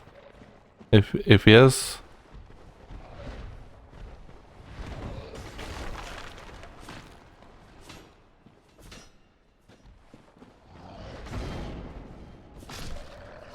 Okay, this one cannot follow us, so that's a disobtain. However,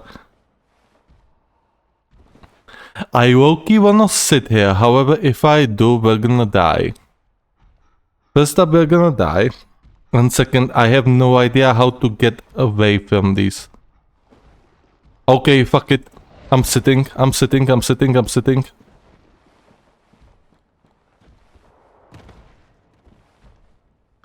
Yeah, you cannot see the Caesar's discharge. Okay, we're gonna sit and I'm gonna figure out the way how to get out of this mess. Definitely the best idea I ever had. It's going to take me like 2 hours before I'm gonna get up, because my weapon is so underleveled. Oh, you! Well, I did you these. You know what I mean. You and me, No. for heaven, yes. Okay, so I already was here and I died. And I will assume that these two individuals that were here did not die. Of course they did not die. That would be too much to expect a competency from me. Well, this is a problem. And they do not stagger much, which is...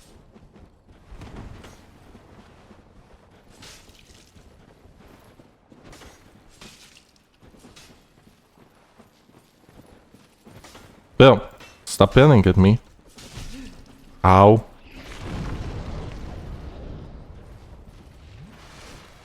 Ah, I see something big behind me.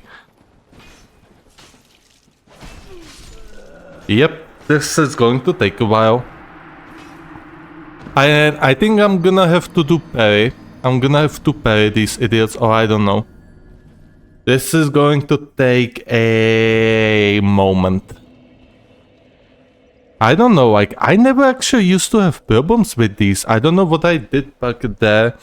Well, maybe back then I wasn't playing this game during the daylight and I wasn't staring at the sun, which probably is not helping much either, however. Sorry. I'm not going to cut this out though. I'm not quite sure what I'm supposed to do here. Like, how am I supposed to kill them? There are two, and it is extremely dark here.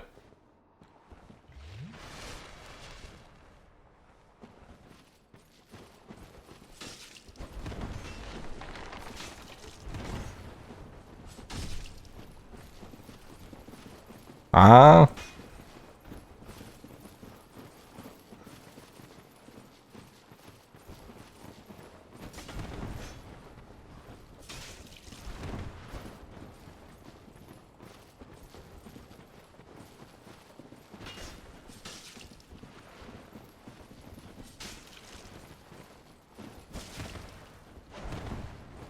Okay, big.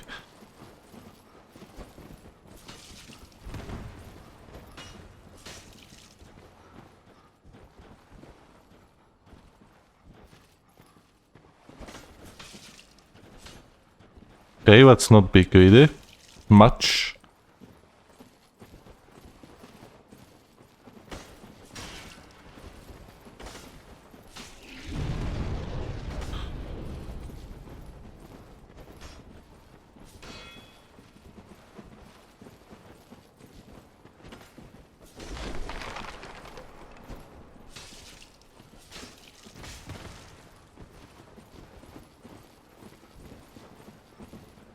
Okay, just run.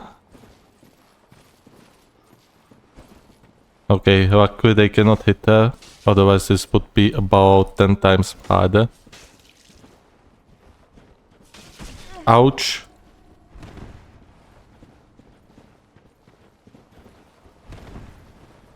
Run. Jesus Christ. Oh, father. Ouch. Good. No. What are you doing?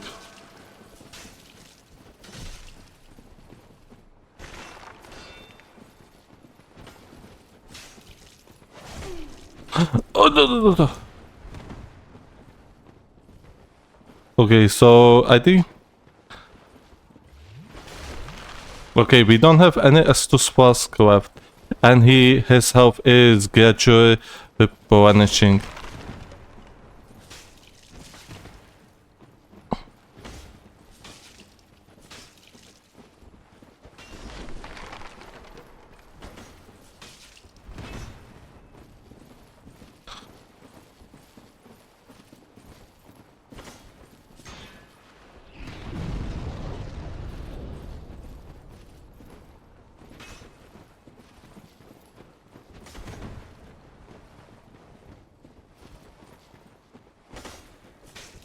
Look just how much health replenished. And again, like, what am I supposed to do against that? Okay, one is dead.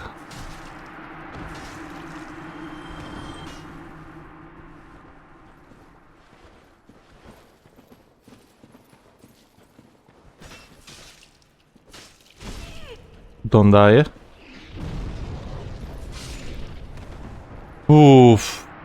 Okay, this was very close. Like, I don't know, like, these guys didn't really cause me much trouble before that. I don't know why they caused me that much trouble, and it's probably because of DPS. But I don't know, well, we killed them, she saved, so... Banish those two hollows, did you? It pains me to think of the trouble my failings have caused. I am certain that both Vince and Nico are grateful to you. Thank you so very much. Here, these belonged to them. You deserve them more than I. You know what is going to be much more painful? Getting out of this godforsaken place. Certain that I'm Yes. Now, we have to get out. That is going to be the tougher part now. Fortunately, I played Daughters of Ash and I do remember how to get up. If I didn't, well, we would be...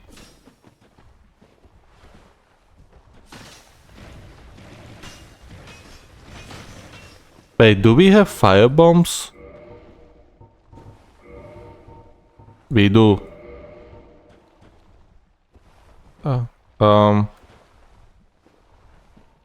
This should be... Okay, this is not the... No. What are you doing? What are you doing? Do you know how precious these things are? We have like 5 of them. Oh my god. Okay, this is going to take a while. So... There we go. That's first. Oh my god, you are pretty damn close. Do we have any black bombs? We do. No. Oh, there's one more after this. However, these black bombs do the real damage. Oh yeah.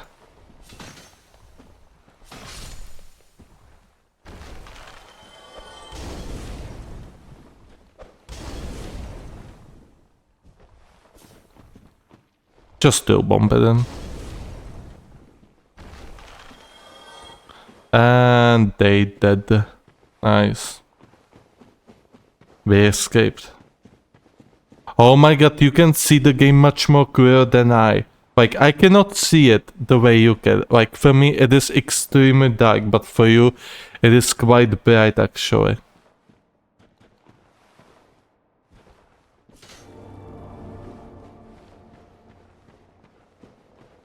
Quite is an understatement, it is extremely dark for me. So, okay, we rescued the woman and now we're gonna go up. We're gonna probably have to kill Petrus because I think I did not kill him. Maybe I did. Okay, so what did I... Okay, I think I need 18 dexterity for the... I think I do. Yes, sir. And 32 strength. So we are now going into strength. Yes, I managed, my luck was very good and I managed to get the Black Knight halberd, so we are going to be playing with the halberd. This means this walkthrough is going to be extremely quick. Quick is an operative word, it's going to take me months to finish it because of if my pace remains the same, just how much I look forward to playing this game. No, I'm kidding, I want to play this game, but I'm simply never in the mood for this. Okay. So first up, I'm gonna climb. Bro, fucking climb down. I want to take a look what is down here. So I'm just gonna do this. And sometime... Okay, there's about 5 gazillion of these idiots. And somehow, while I was rowing, his fucking shit hit me. I'm not quite sure what is down here, but... I think it should be worth my while. Yeah, sure. Okay, this is like one of the worst areas I can be in. However, once we get up, once we get road vessel, it should be much faster, because the only thing I'm gonna do here is then rush to Nito, and that's about it. I'm just gonna go here. Oh,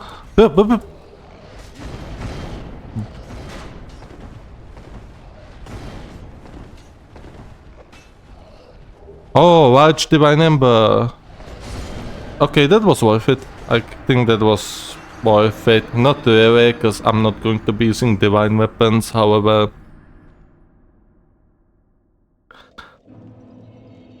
We got a souls, we got a brave knight, so over the so that's like 5,000 souls, so that's a good return on our investment.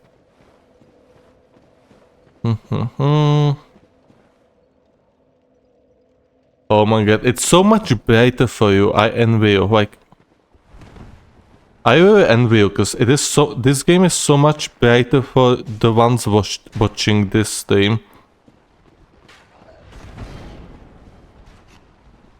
Please do not shoot me. Oof, okay, it missed me. I think we should be able to make it now. I see something skeleton here. I see something too skeleton here. What the fuck? Climb up, climb up, climb up, climb up. Thank you. And up. Okay, we should be somewhere now. So, let's see. Oh, I see. We are here. So yeah, we managed to get out of the catacombs, out of the Tomb of the Gems pretty fast, actually, much faster than I expected. Well, is what I would say if we didn't have to go to the pool with the bone wheels, as well as we have to somehow make it to the bonfire. Will I make it? Most likely not.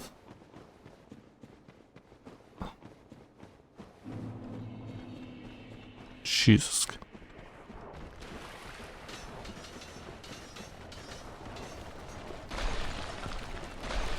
Ah.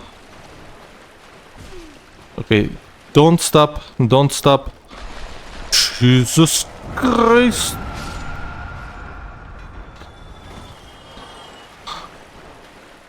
Okay, this is going to be the toughest part. If I make it here, I'm safe, yes.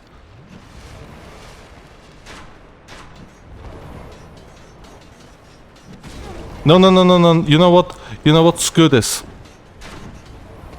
Up, up, up, up, up, up, up. What are you doing, woman? You stupid woman! You woman! Woman! Woman! Woman! What the fuck is she doing? Nothing hit me and she just fell. Oh, this was the great run. This was unironically the greatest of runs, and this woman just decides to fall off the ledge for no reason. What the fuck? Okay, I'm now pissed off. I'm pissed off because like I'm not going to be able to replicate this now. Like we're gonna be here for a while now. Like what the fuck? I should have just gone. I cannot see. I cannot see. I cannot see. I just cannot see where the ledge is. Like this is so fucking stupid. This is so fucking stupid. I cannot see where the ledge is. I mean, it's fucking so hard. It's so fucking hard to explain to you when you see a different way than I do. But I'm gonna seriously need to darken this room. Like, I'm gonna need to make this room a basement or something because, like, otherwise I cannot see. I cannot see in this game. And this is one of the reasons why I did not want to come back.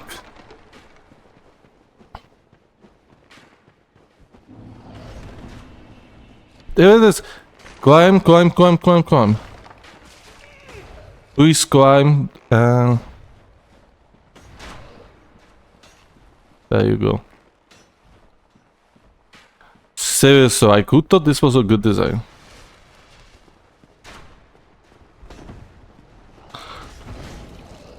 Hey, up.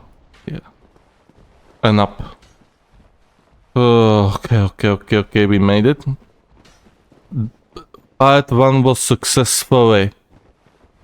We managed to go to the part 1. Now it's going to be even harder. We have to go to that fucking pool. However, I simply did not want to start from that bonfire over and over because I was too afraid that I could theoretically die on these idiots with that priestess like 10 times over and over. So I decided this was the best idea. Like, we're gonna have to dodge like...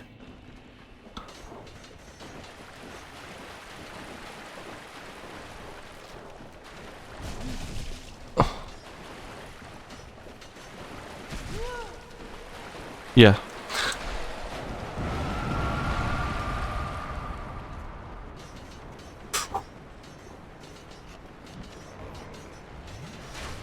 Here and up. Good. Please don't fall, woman. Thank you.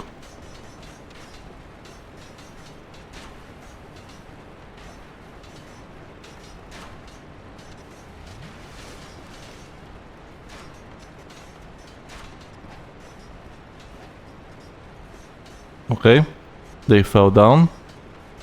Okay, now be very careful, because we can theoretically fall down if we are not careful enough, and I don't know where to go. I am lost. I'm lost. Okay, yeah, good. Okay, this is quite stressful. I simply do not. I don't want to repeat this voyage once again. I don't want to repeat this voyage. It's fucking.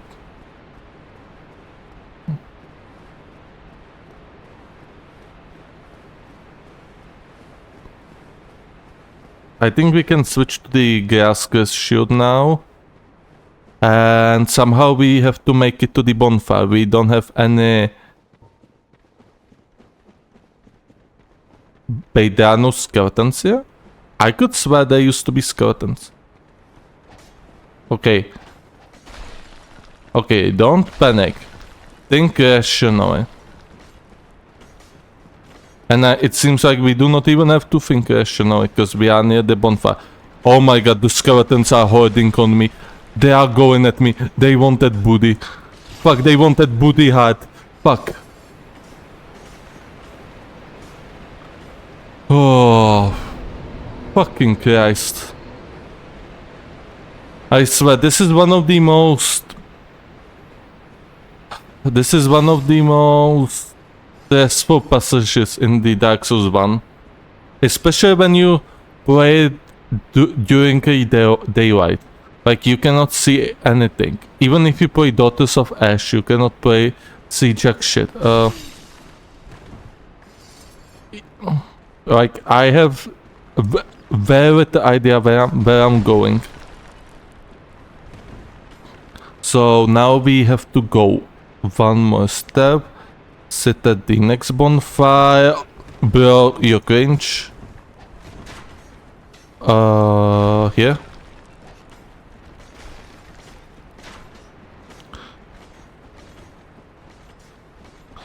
And we run. Oh, okay. Progress. Sit. And we made it. We are out of the catacombs. Ooh. The next time I'm gonna come down here, it's going to be with Black Knight Halberd, and I'm gonna destroy everything.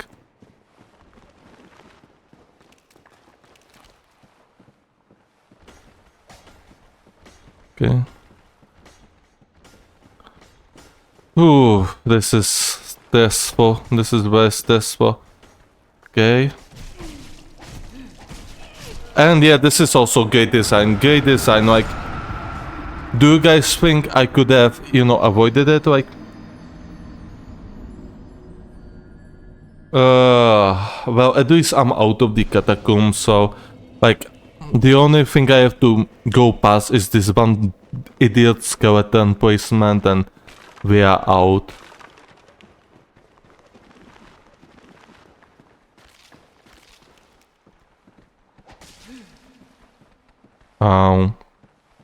But seriously, the placement on some of these things is fucking horrendous.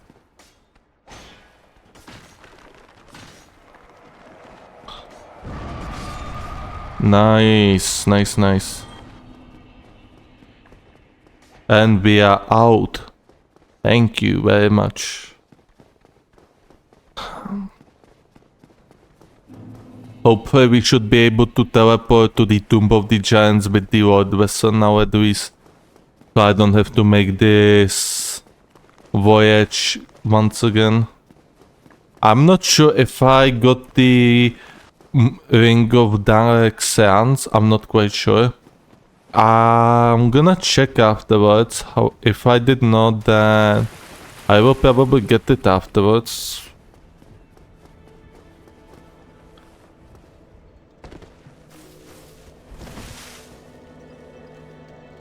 And sit here, and we go. We managed to get out of the... Yes, we still did not kill this idiot, so we're gonna kill him now. Okay.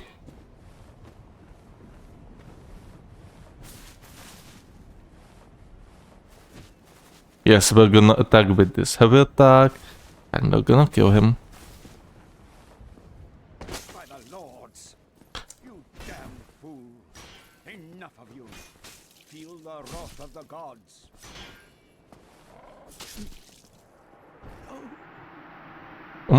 Where do you do just I forgot. I thought it was on G. Oh, you actually do just like this. Wait, I did not want it to do this gesture, what the fuck? Oh, here. Point down. There you go. Okay, we managed to get out of the most annoying area of Dark Souls. Now, I wonder, where do we go now? Because I have no idea what bosses did we kill and which bosses we did not kill. We could theoretically farm souls, which is not really exactly the most fun thing to watch, so I'm gonna probably pass. However, I'm gonna take a look if we killed the gargoyles, and if we did not, then we're not gonna go kill them, because I don't have a good enough weapon. We're gonna go on the Moonlight Butterfly, we're gonna get the summon, the witch, because once again, I'm not going to be rowing there for like 10 hours just to kill that thing. She is here. It seems we killed that unholy priest, so... Oh yeah, we had to go there, because hey, we got the Ring of Favor and Protection, so this was a little bit of a stupid question. Wait, what did he drop? Long sword. Okay, something interesting.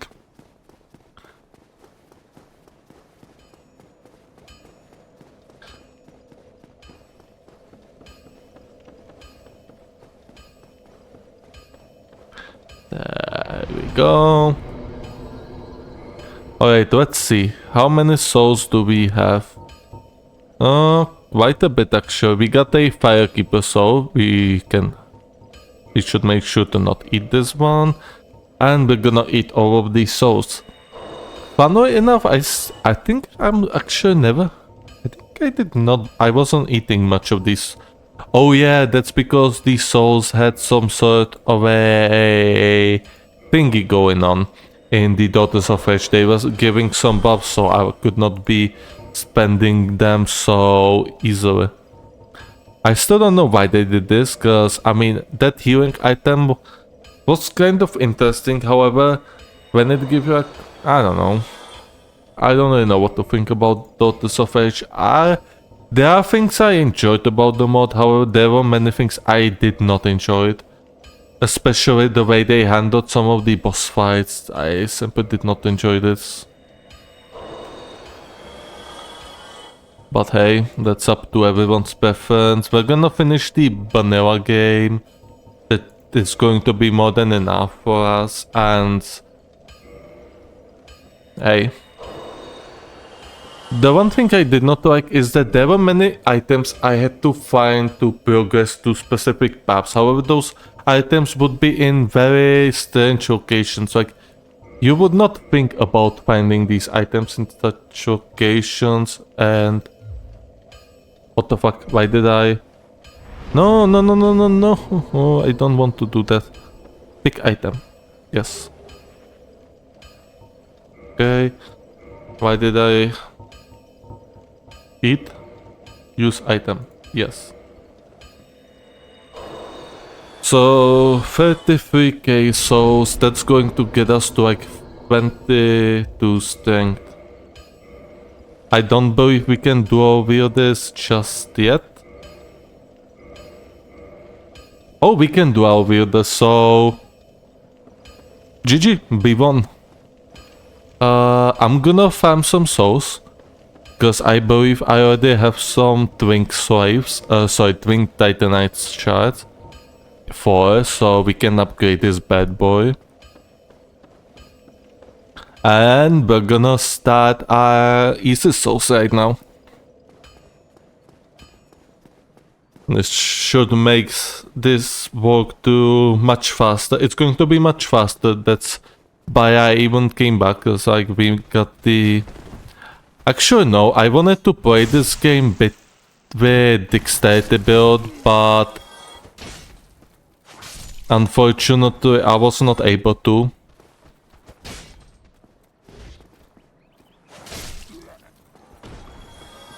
Well, I was able to, however, first up, it didn't really do that much damage, which was kind of pissing me off. But, however, I was pointing for something like whip, something meme. Something meme, however, the luck was on my side and it gave me this bad boy, so obviously we have to play this. Because, I mean, if you find this weapon, then it would be big shame if you did not play this, because like this is quite a rarity. Unless you farm for it at the kiln of the first fire, but hey. I farmed for many of the Black Knight weapons there for the 100% trophy. That was definitely the time of my life. Fortunately, I was using something special to get them farmed much quicker. Otherwise... Bro, how did it connect? Okay, input. Okay, it's retarded. There we go. So we got enough souls, hopefully. I'm not sure how much the upgrade costs on this bad boy, hopefully not much. So after this, I'm gonna go on the Moonlight Butterfly. We're gonna kill Moonlight Butterfly. Maybe we're gonna farm a little bit of those stone guys, because they drop 600 souls on death, which is quite a bit.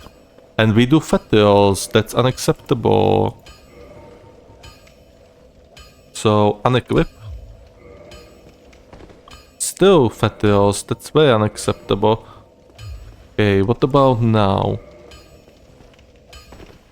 Oh, I'm there. What a brilliant ember you have there. I've only heard legends of such specimens. The embers used for the secret rites of divine blacksmiths. Perhaps you could lend it to me. I've long dreamed of forging divine weapons.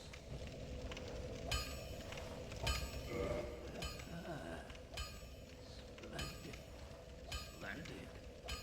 Thank you. Andre the Restorer never disappoints. I assure you. Okay, now what I'm here for. I want to get my OP halberd reinforced. And how much it costs? 2000? Outrageous. I'll be seeing you. Okay, we have to kill more. I'm gonna use that humanity so we look a little bit more appealing.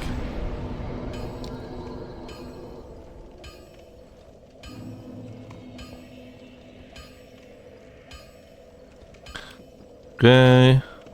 Do we have... Will I be good enough? Let's drop pants as well. Still feathering, that's not good. What about old witch ring? Discard this. Still feathering, that's... Okay, what are... Oh, only berry though. Okay, just berry. I'm gonna solve this. We don't want to see fatty here. And once I do, we're gonna go kill the moon-white butterfly.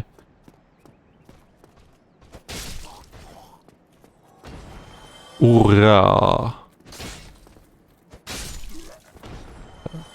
Okay, we got enough for one upgrade.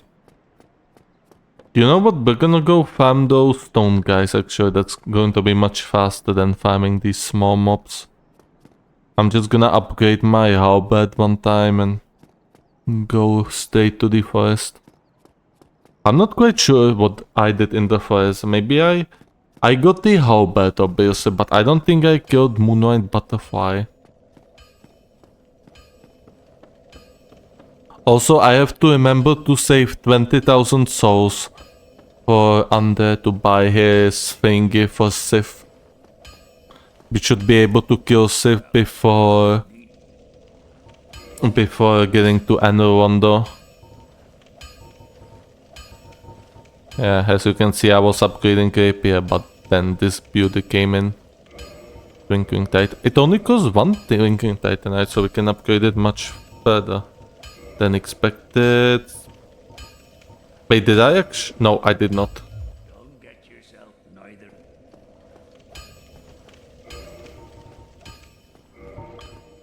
Mask of the Mother gives extra HP. I don't think we need it now, so I'm just gonna give myself... Okay, I'm not gonna give myself pants because they are too heavy. How much is the Mask of Mother? 1.2 kilos. Well, at least we do good rolls now. We are nude, however we do fast rolls.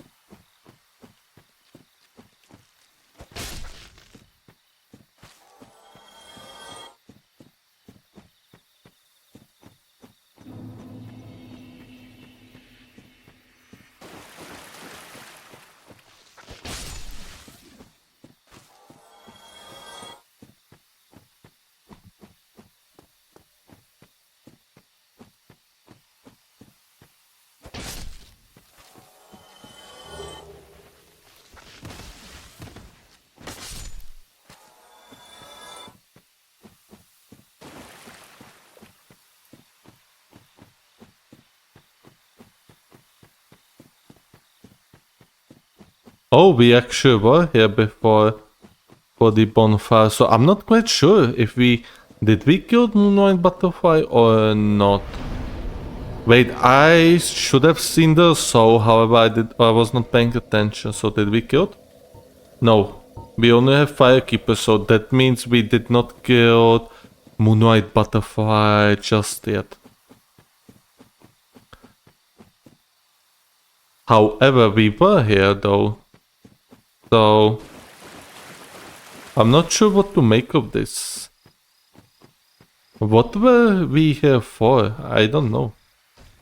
There must be reason we visited this place before.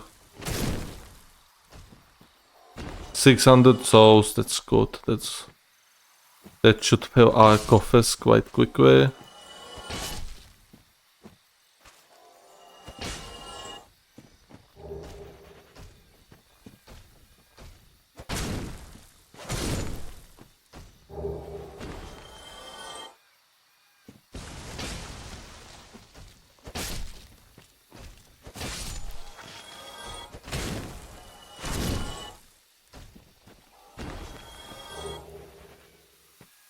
Almost 3000 souls just from these mobs.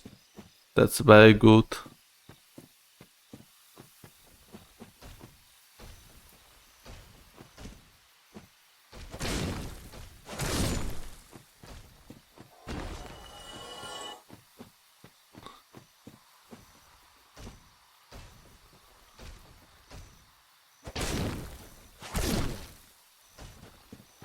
I'm gonna take a sneak peek. No, we did not kill Moonlight Butterfly. So should we do it now or later? I think there's no need to delay it. We can kill him now. We can kill the butterfly now. We're gonna summon the witch and we're gonna let her do the work. Whilst we're gonna just roll there and be pretty.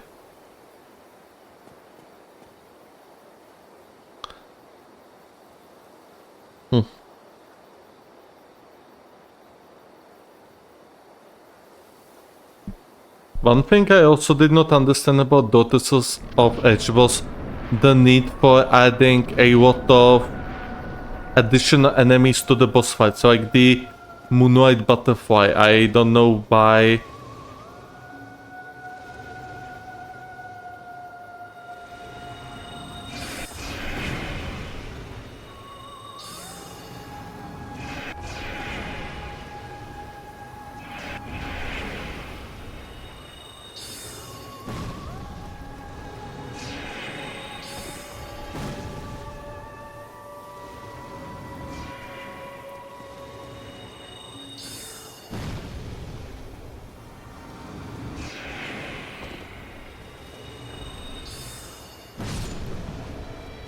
And there we go. Without getting hit. I'd say this was a piece of cake this time around. I actually learned a new thing. It seems like. So I learned something interesting. I'm not quite sure yet. Maybe if I'm gonna play Dark Souls again, then I'm gonna retest it. However, it seems I have learned a new piece of interesting information here. We got a watchtower basement key and divine ember. That means we can go to Capra Demon now. I will enjoy killing Capra Demon because I remember that the version of Daughters of Ash, the Capralicious Trail, and it's unholy amounts of damage. Like that was beyond ridiculous.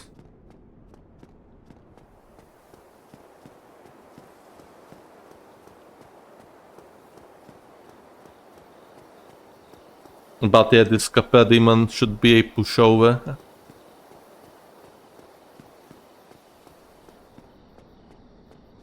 And I must say, I'm very impressed with myself.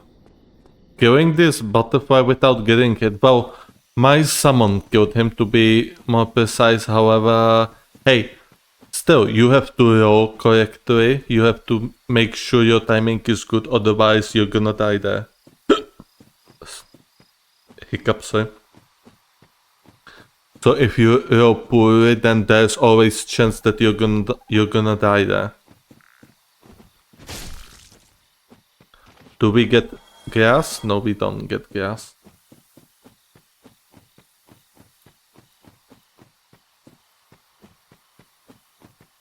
There is nothing.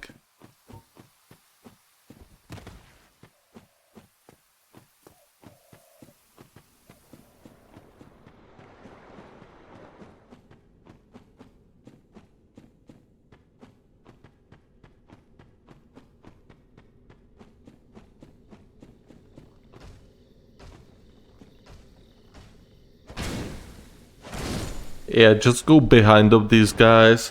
If you have enough damage to kill them, go behind and give them hell. They will likely cast the spell first, which will give you the opportunity to kill them without them even hurting you, without even hitting you.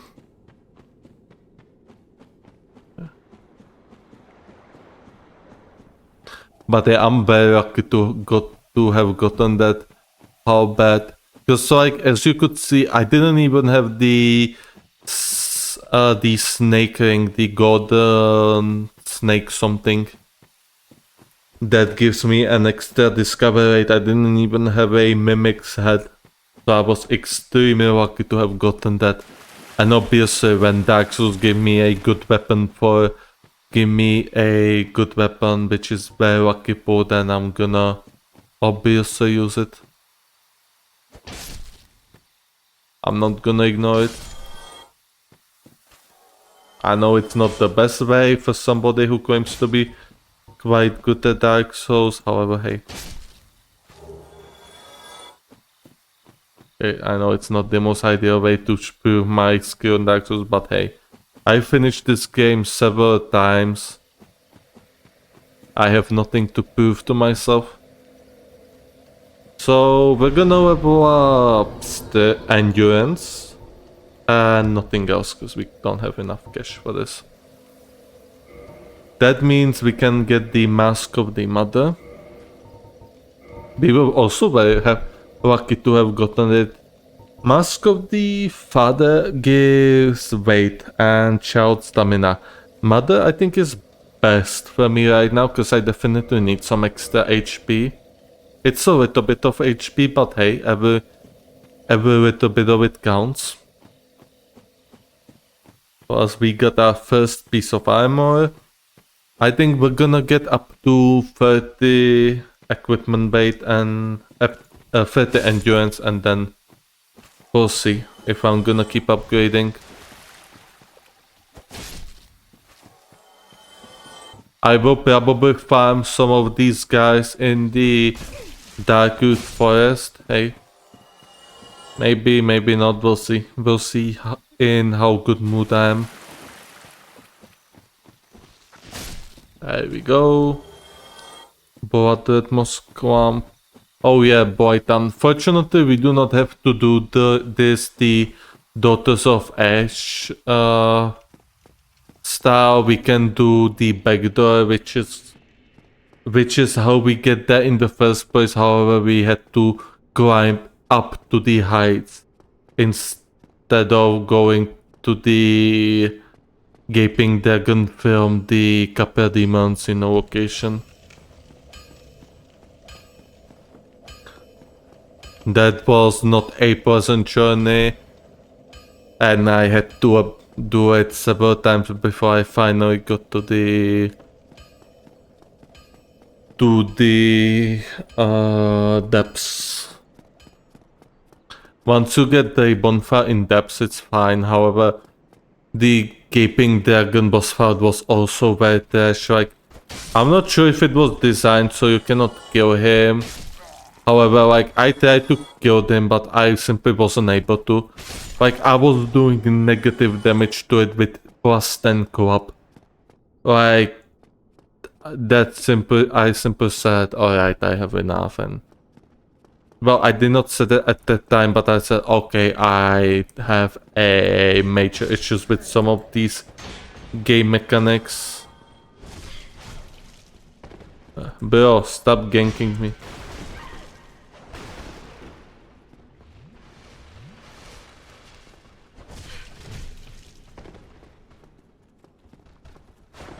Bro, these idiots are so annoying sometimes.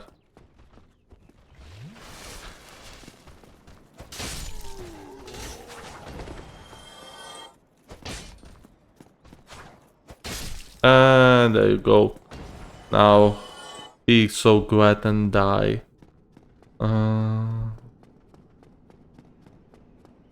I can't remember. I probably took that key from that gate. However, I'm gonna check just in case. I think a lot of the minions are not gonna go for me.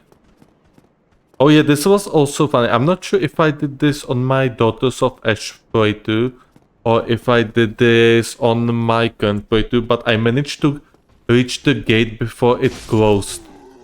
That was definitely pretty cool. So I basically skipped that detour completely.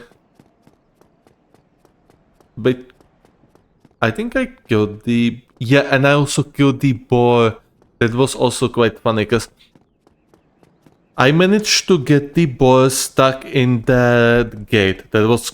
And I just had easy time killing him because he could not move.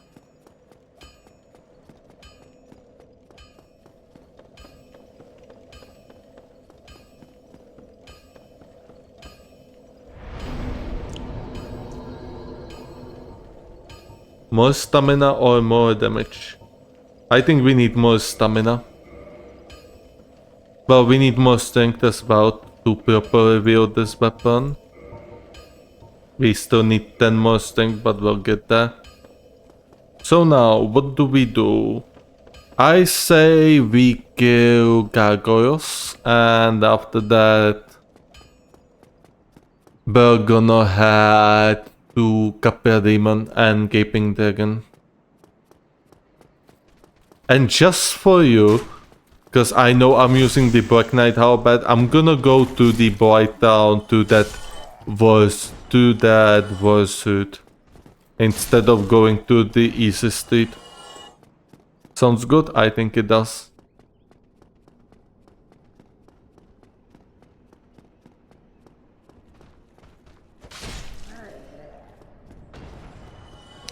And then we're gonna kill Quirak, and the Caesar's Discharge as well.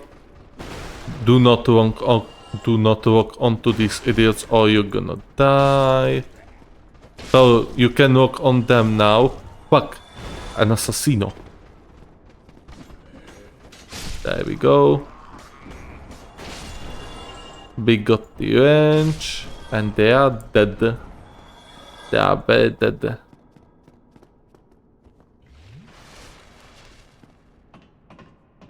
Hopefully you can't hear the notebook, however I'm gonna turn on the cooler, which you will most definitely hear. But hey, it's going to be a sort of an ASMR thingy in the background. I must remember to upgrade my Estus Plus to +1.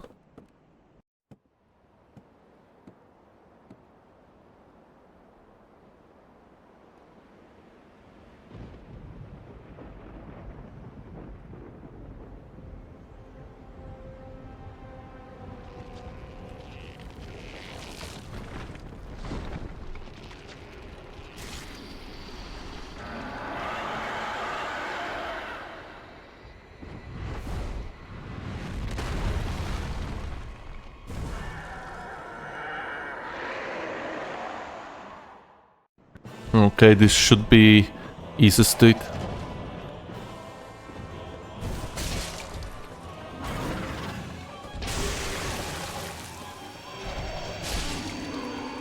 Yes, he's dead.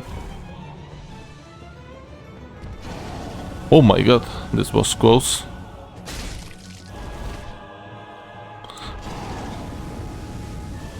Yeah, with Black Knight Halberd, pretty much everything is trivial.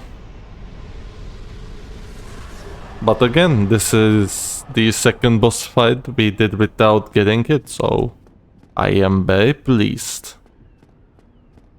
Also, we need still that 20k souls for Andre, but I'm gonna figure something out.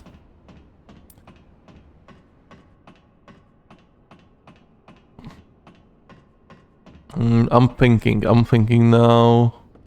I think I figured it out, maybe. Yeah, I think I did.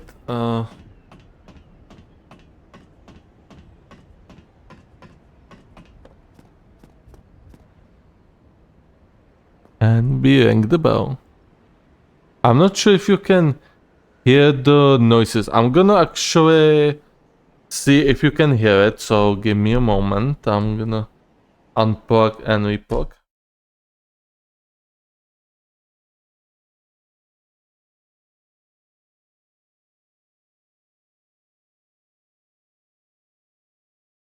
I'm gonna go a little bit far away so I don't actually hear my own voice.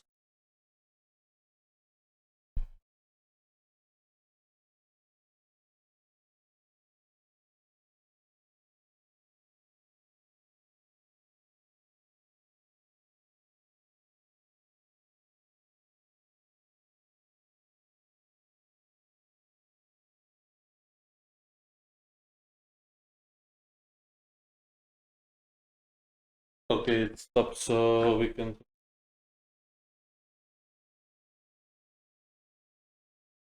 Let me ring the bell and I'm gonna let you watch the cutscene.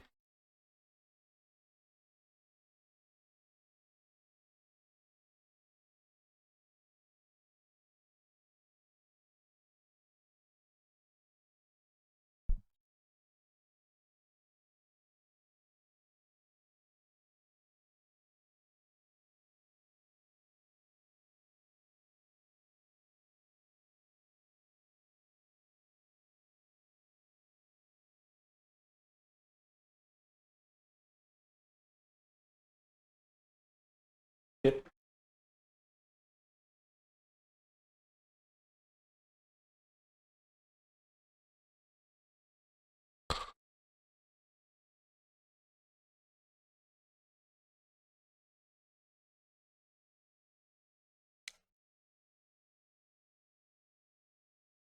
Do I want absolution from my sins? Nah. It is only human to commit sins. Fuck.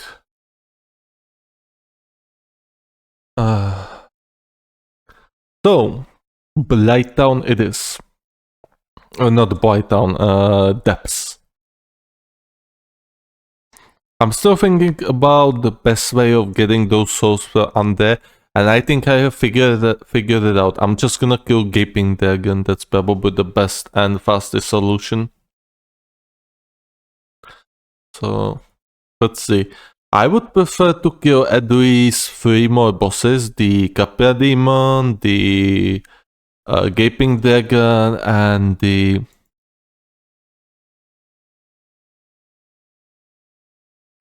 Quilac.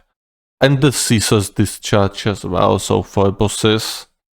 And then we're gonna call it a day. We're gonna call it a productive Dark Souls stream.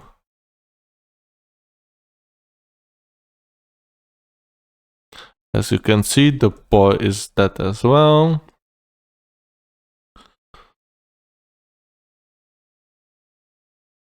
Ouch. I'm gonna sit here and level up just in case the Drake comes and burns my ass.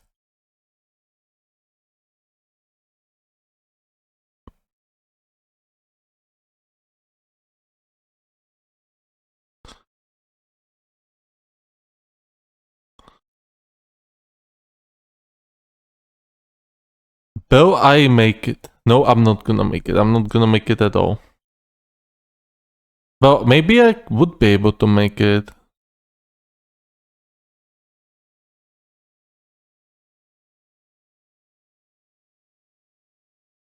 This is quite intense. I don't remember how this guy was.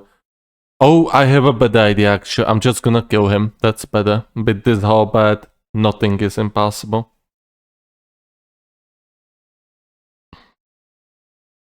Come on down, big boy. And die.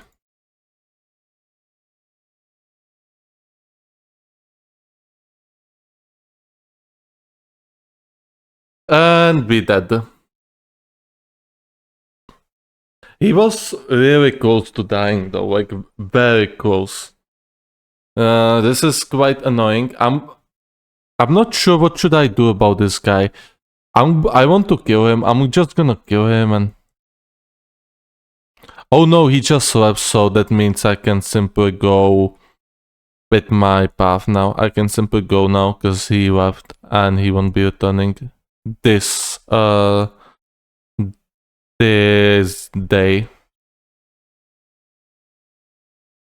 Thinking about it, I should have just let him go away in the first place. I would have saved my humanity and I already was here? What? Okay, I'm now very confused. I was here, I opened it. How? I could swear the master key do not open this, so how was I able to open it?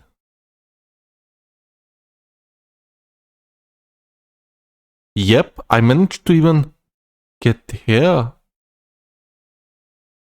Okay, I'm now really confused. I am very confused as to what was I even doing here in the first place. And how did you dodge this, you dogge?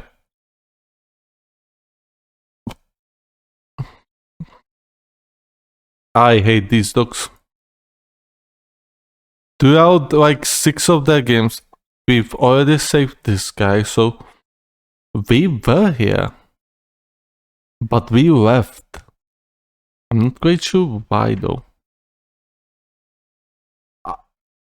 I'm not quite sure if we actually killed Capra Demon or not. Like, I'm confused. Because it seems to be indicating that we were here. However, I don't know why would we even go here in the first place, because we did not get cursed. Yes, we were even here. And we killed Capra? Okay, I'm getting very confused right now. I'm getting some mixed signals now. We managed to kill a Capra demon.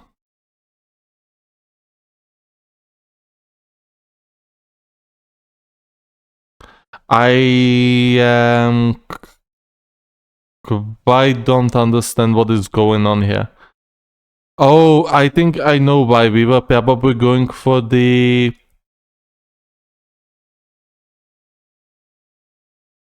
We were probably going for the large ember for the plus 10 weapons. That is one explanation, but did we? Yes, we got that, cause... No, this is still close, so... Why did I came down here? Like, I'm really confused right now. I don't know what is going on at this point.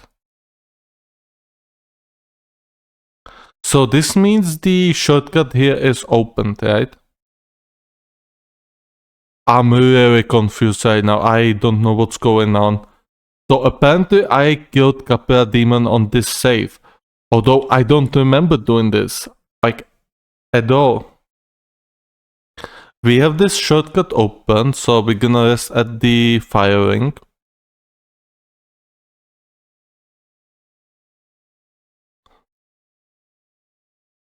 Also, we're gonna equip humanity. That has happened to me for the first time. And you know what this means? We're gonna have to... No, we actually don't gonna have to go to that whole thing again. However, this is the first time this happened. But yeah, this fucking endless stagger definitely... Yeah, one of the features of the fuck my ass. Okay, burn them, give me those souls. Yeah, all of you fucking die. I am back. No, what are you doing, woman? Well. Well, just chill.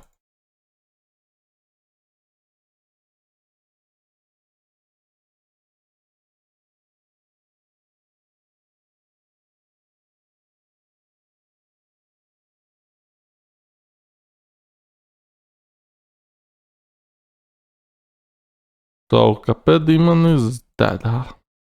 Bro, what the fuck is this jump? What the fuck? These jumps, these physics sometimes are fucking... I fucking choke. There we go. Die.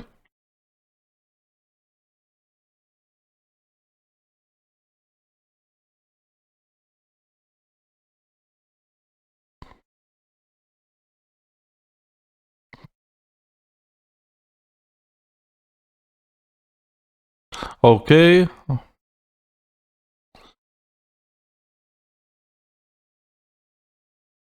Okay, what is going on with these enemies? Bro, why did you fall down like this? There you go.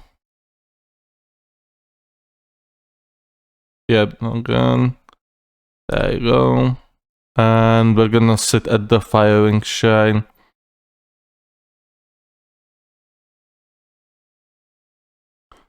So we are going to kill the gaping dragon. Should be okay. There shouldn't be an issue here, hopefully.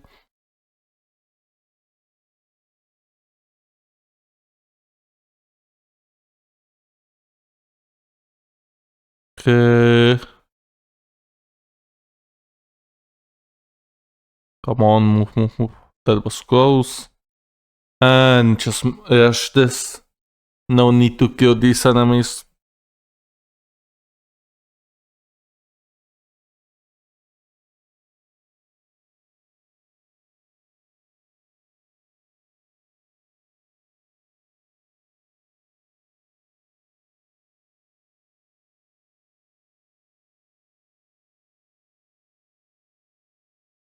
But I'm gonna kill you.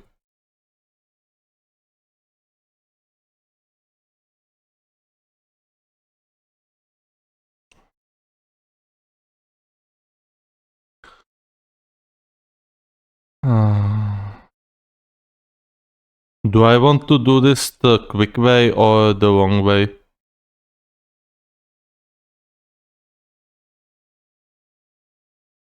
Probably I'm gonna do this the quick way, which means I don't know what this means.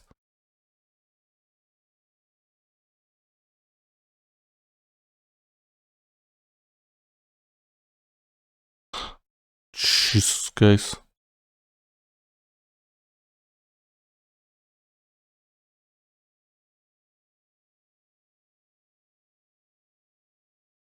If he were to use his quick attack, I would be dead.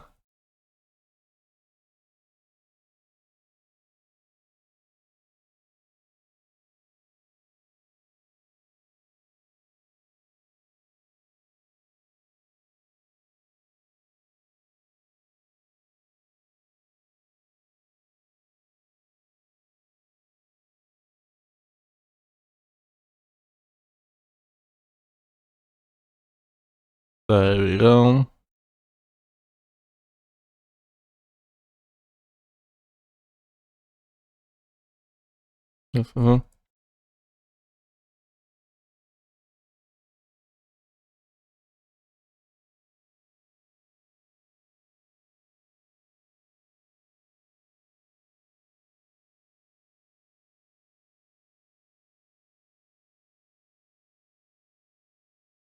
There we go.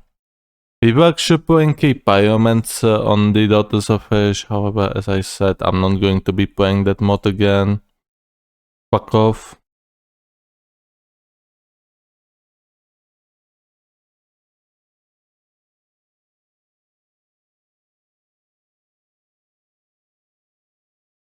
Bro, it's in water and they still fucking dodge.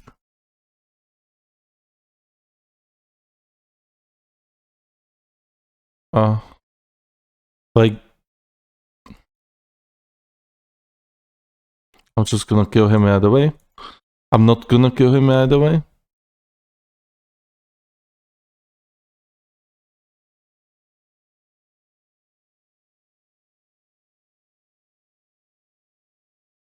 Okay. We got a sack. To the wall, nice.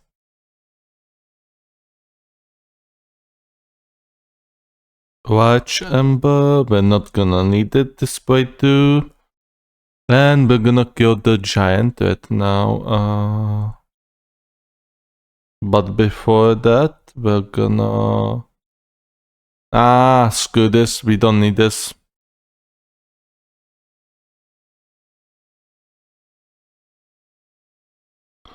This time, this gives only 1000 souls. However, in Daughters of Ash, it gives like 4000 souls and it respawns.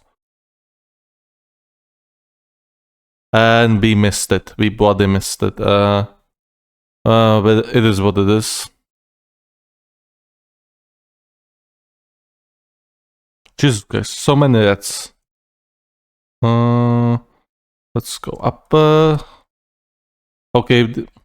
No. Don't work on this. Work on this. And kill this. There we go. The master key should be able to open this. Actually not. All you need to do is go from behind.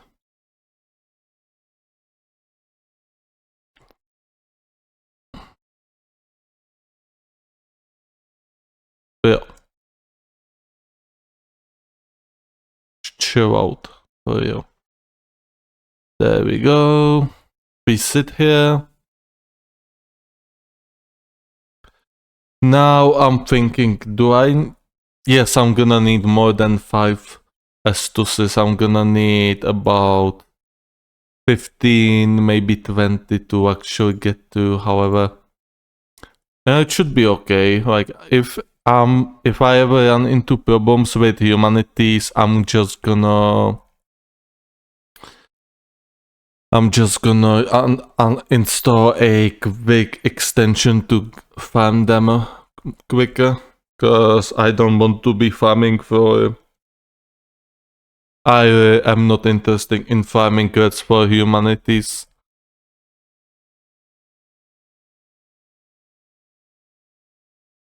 Maybe I would show you how slow it is, or maybe I would be lucky. Who knows? So we got 20 Astuses. I had not upgraded my Estus Flask to +1, even though I was at the firing shrine. Well, quantity above quality, as they say. So here we go.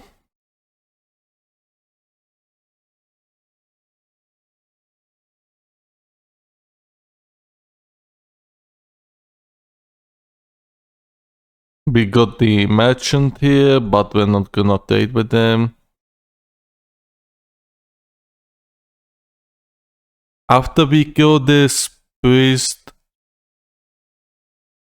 Oh, yeah, I forgot. We need to kill... Yeah, we need to kill that mage, or otherwise it's going to be a pain in the ass.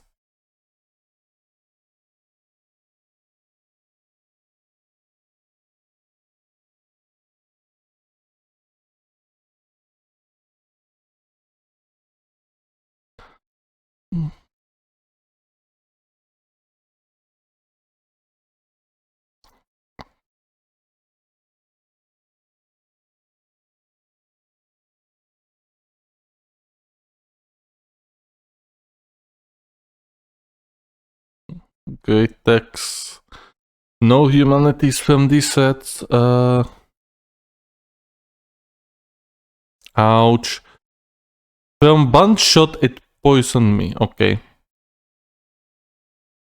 Okay, bro.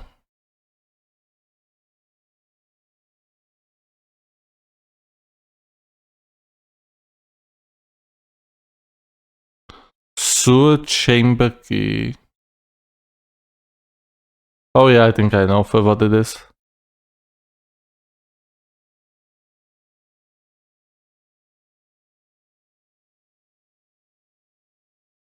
Okay, let's eat a moss. I think it's pretty low. I might gonna have to upgrade my resistances. Ow. Direct into face.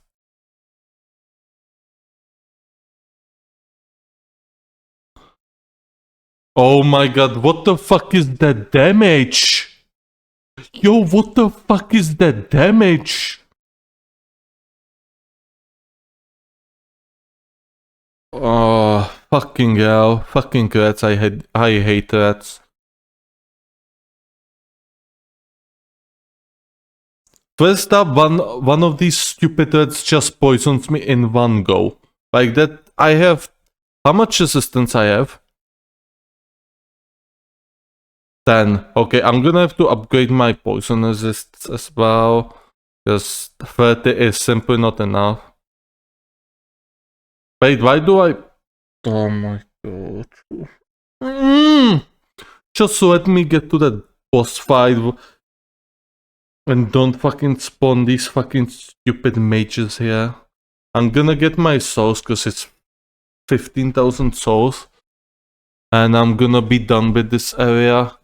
Honestly, I dislike this area probably maybe a little bit more than Blighttown, but that might be very fatal mistake to say. There we go. It would be great if I got a soul, humanity in return. And we are once again poisoned because fuck you.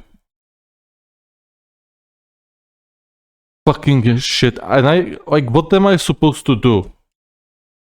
Yeah. What are you doing?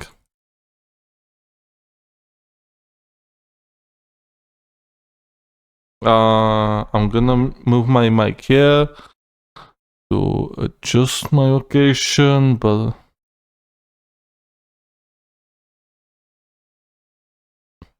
okay, we're gonna kill those stupid rats now. Fucking rats, like what the fuck was that damage? Okay, he boosted them then, or I don't know.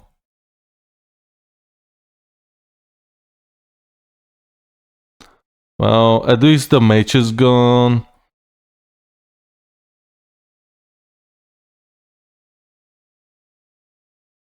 Nice, nice, we almost died. And I have quite which is 0 purple mosses left for Blight Town. Amazing. We got 1 humanity in return.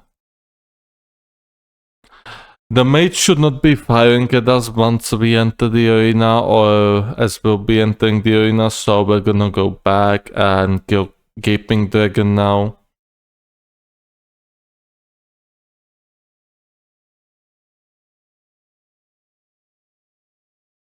Jesus, Jesus, Jesus.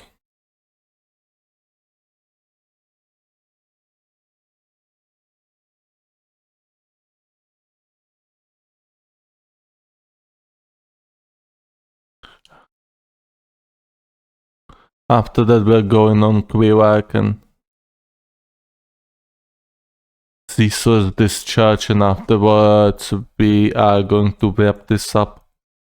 Bro, dude. There you go.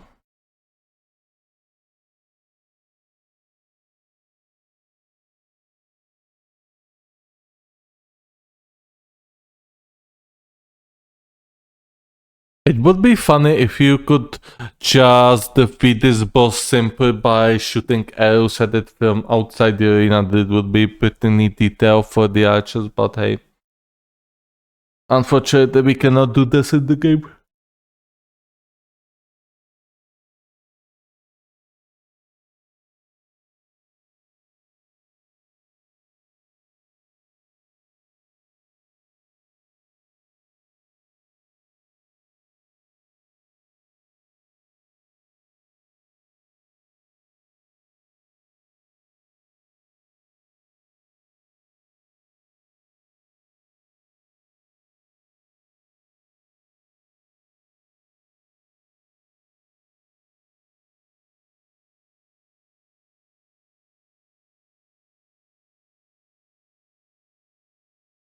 That was very well timed.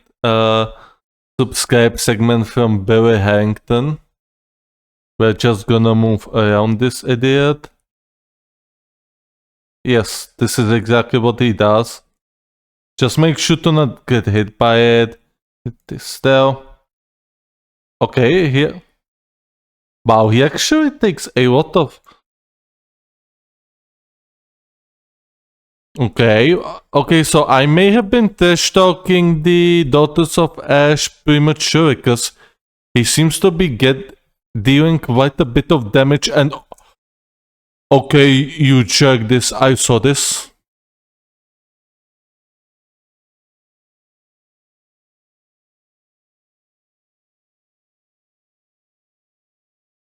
Bro, can you...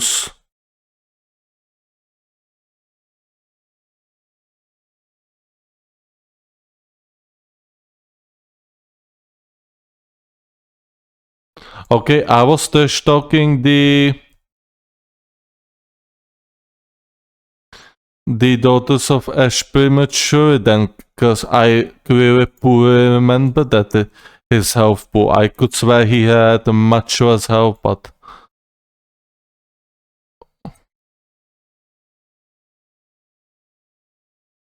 So that is on me actually. However, his damage is much lower than it was in the Daughters of Ash, so that's one problem with the Daughters of Ash, that some bosses that just deal absurd amounts of damage, like this thing is very tanky and suddenly you give it even more damage, like what the fuck.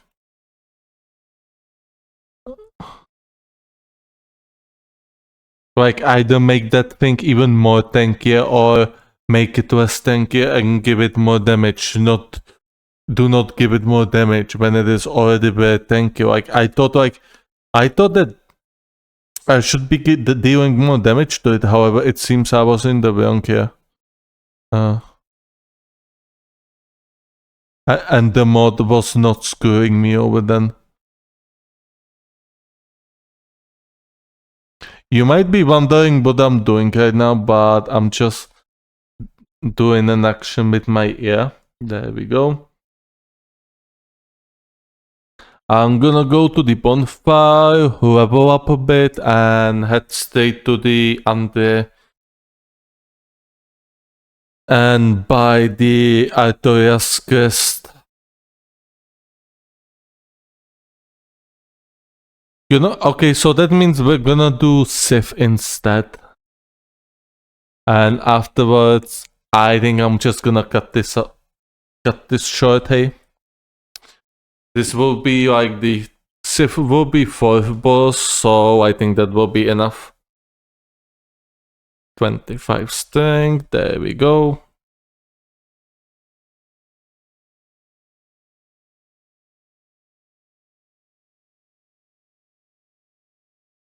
Fuck you very much.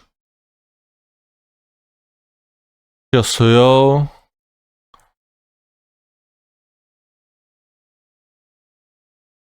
Sprint, sprint, and sprint.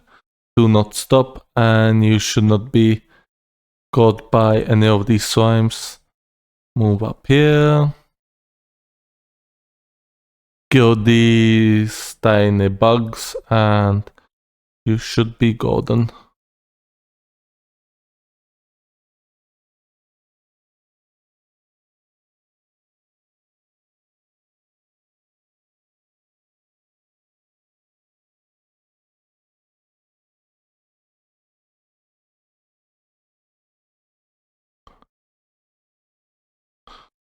Or we're just gonna run.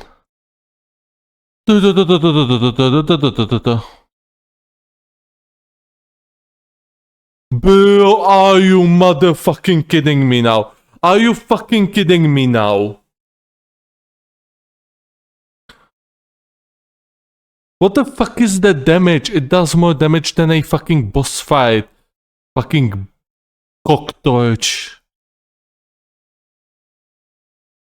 Fine, I'm gonna run it again. There we go. Thank you, Dark Souls, very much. Get the fuck out of my way, pleb.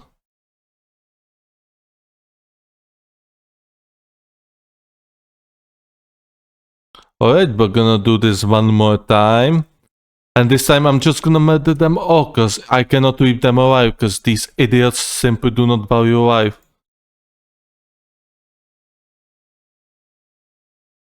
Apparently.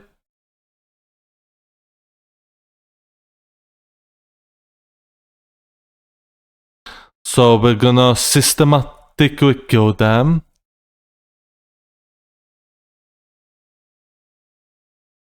Bill, just come down here. There we go. Okay, you're just gonna get stuck here then. Okay, this is embarrassing. Okay. Dead.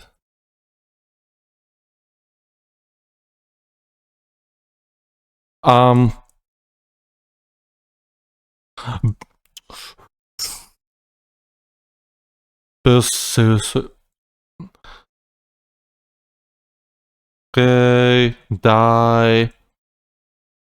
I'm gonna kill you just in case you follow me. What was this? Like, you saw him, for fuck's sake.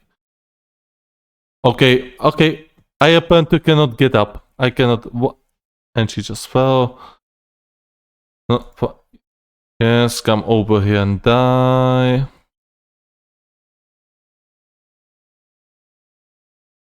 And go to the whatever thing we are going now. Firing shrine, yes.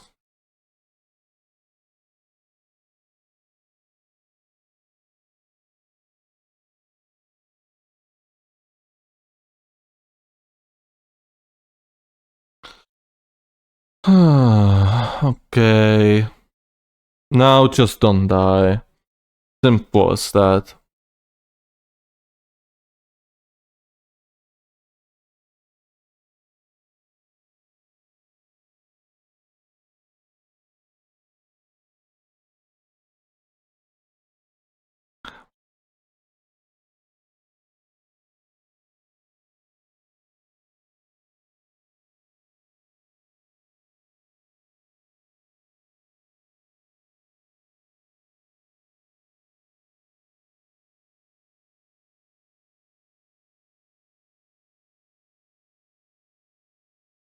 Okay, this should be easy. One more enemy. And we are here. All we have to do now is rest. There we go.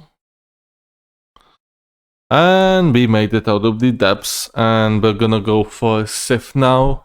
And then we're gonna wrap this up. But before that, I'm gonna upgrade my astuces. Let's not forget about this time.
So by Gustav Artorias, and that we're gonna reinforce the how bad to boss 2, and this should be yes.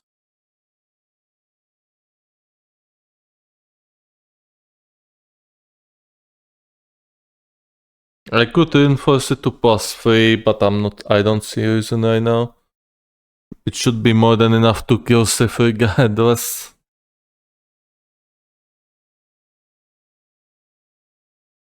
I'm gonna take a look if I actually killed the Winkling Beast near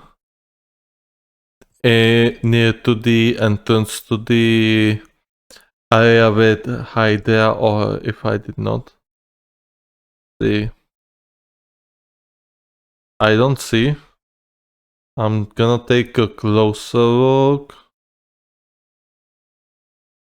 It seems I have killed it. No, I did not kill it. There you go. If I did not came closer, then this thingy would... This sort of friend here would... Bitch, you are kidding me. Bitch, you are fucking kidding me right now. Bitch, how do you fucking miss? Oh my god. Okay, we're doing this again. Amazing. Yeah, in Dark Souls 1, those bugs or whatever you call them, they disappeared quite quickly compared to Dark Souls 3. In Dark Souls 3, you could have pretty much fisted their ass. And they would still, you know, be there and they would not disappear. Here, like you miss once, and it's over. It's over. Uh,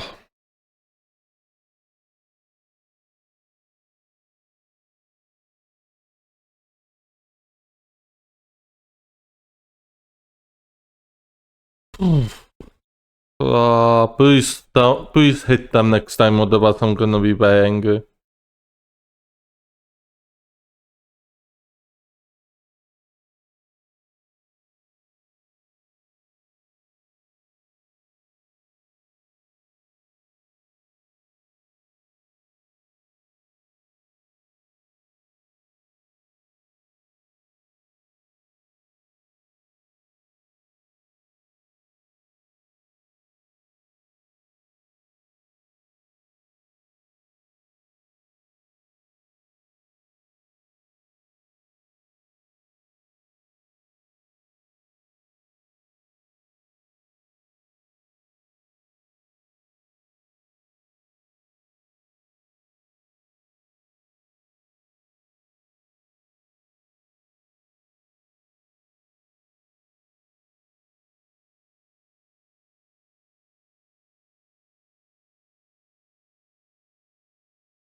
Wait, it's not here.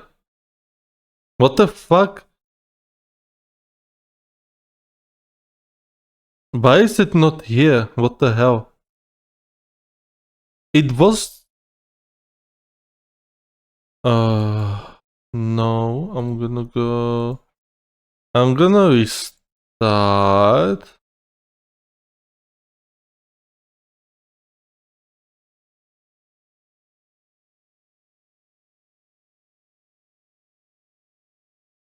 Oh, here it is. Okay, we had to reload. Hit. What are you doing? Oh my god, I'm gonna go for this bonfire downwards, otherwise I'm gonna lose my fucking mind. Woman, you fucking useless. Go back to... I cannot say this on Twitch. But seriously, like, how do you not fucking hit it? Like, literally, I'm gonna spend more time on this fucking bug than I'm gonna spend on fucking next 5 bosses in total. Probably even more bosses, but yeah. I'm actually gonna spend more time on this fucking bug than I'm gonna spend on cow meat. Let that sink in.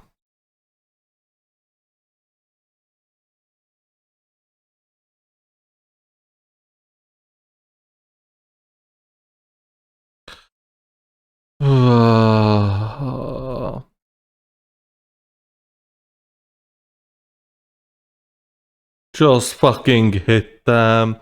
Hit it so I can move on. Like, I don't want to spend like 20 hours on this stupid bug.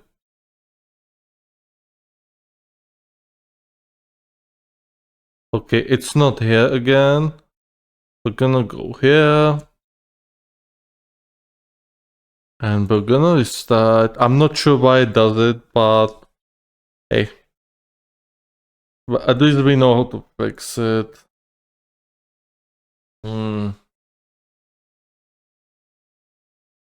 There it is.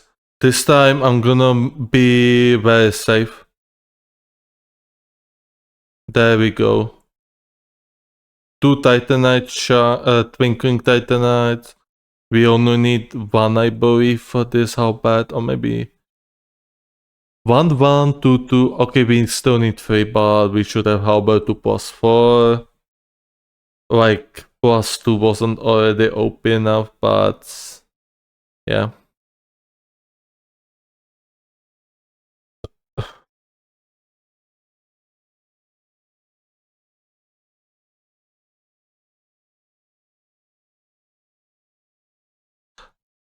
Okay, that's plotted. That we do not need that.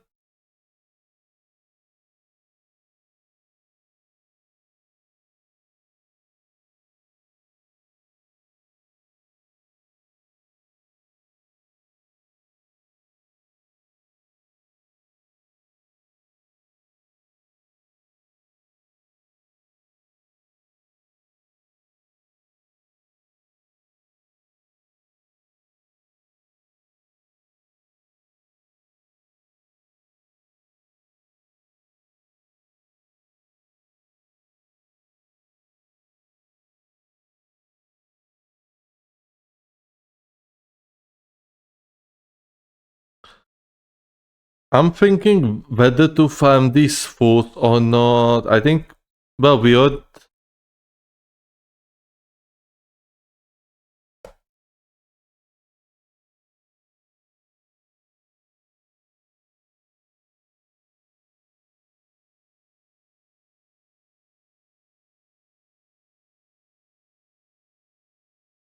Sure, let's farm them a bit. Only once.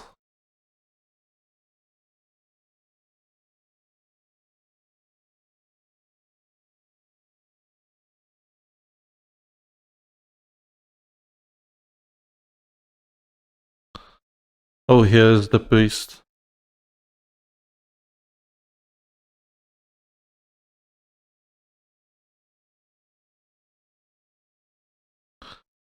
Let's kill the butter eggs guy and then we're gonna kill the archer female.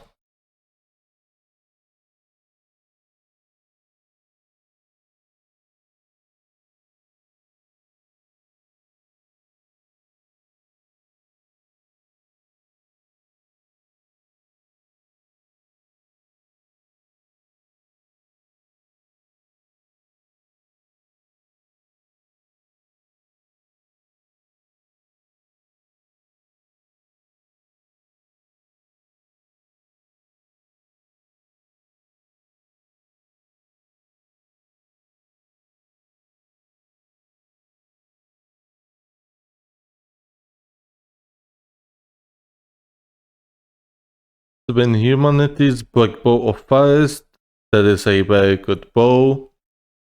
And you can use it to farm blue titanite slabs of the moonlight butterflies in the crystal area before the sea boss fight.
No thanks.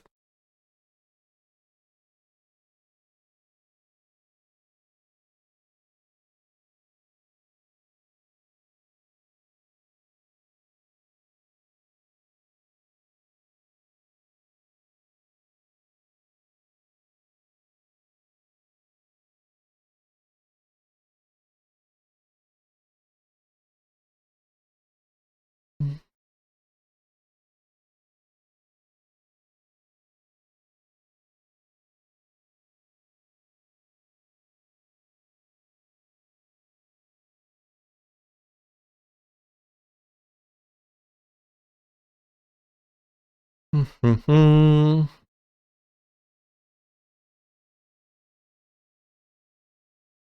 let's not up here. Let's not up here either. Where do you go down? I completely forgot. Oh, here.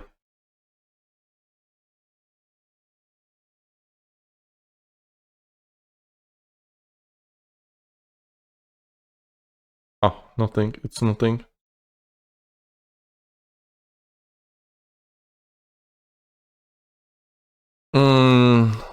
Okay. One flask and let's go sip. I'm yawning.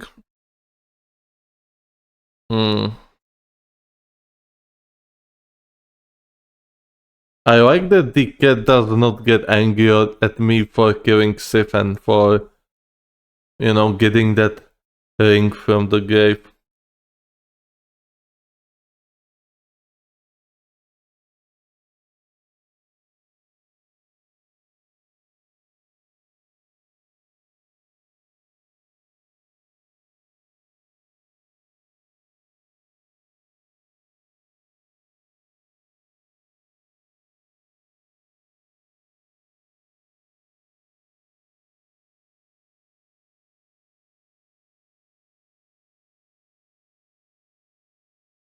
Alright, let's get this thing started.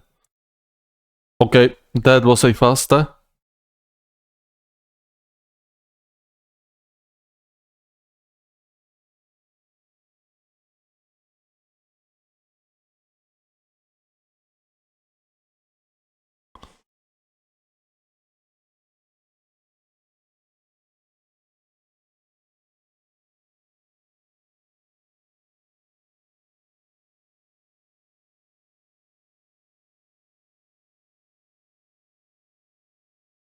Uh,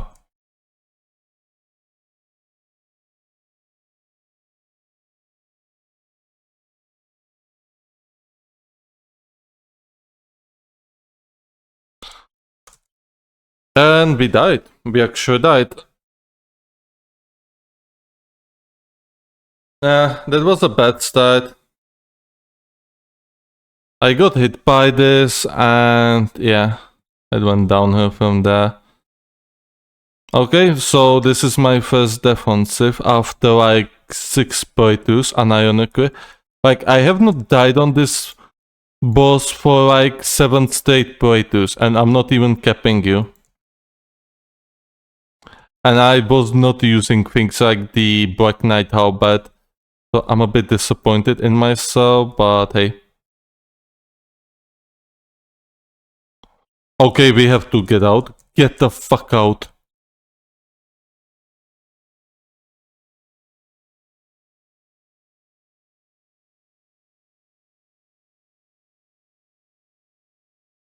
Okay, we have to get the fuck out of here. Like, I have to kill that thief. I almost lost 20k so of that one single stupid thief.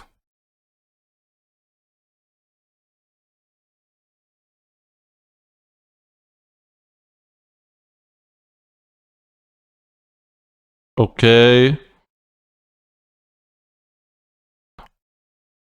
I cannot find the thief and I'm very worried. Oh, here it is. What is it doing?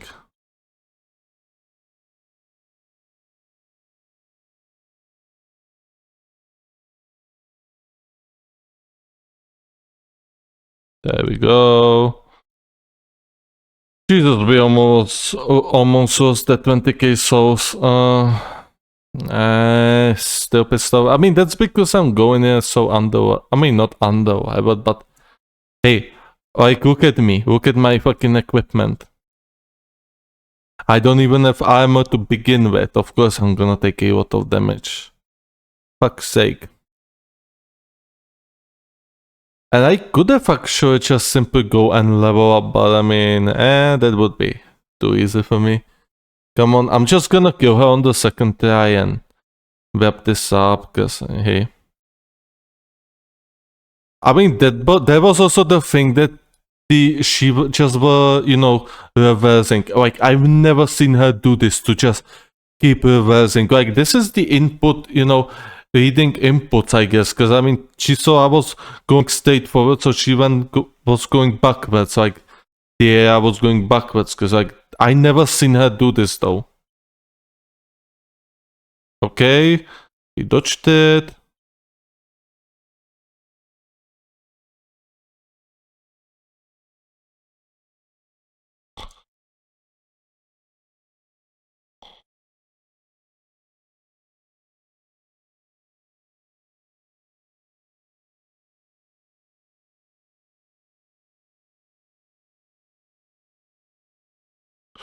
I think I bugged her a bit. There we go. Without a single hit now. As I said, like, that was a quite a bit of an anomaly. I never seen Sif reverse into this area, never. And I fought her like 20 plus times. Maybe 50, not 50, like 30 plus times I fought her. Like, and I've never seen her reverse here.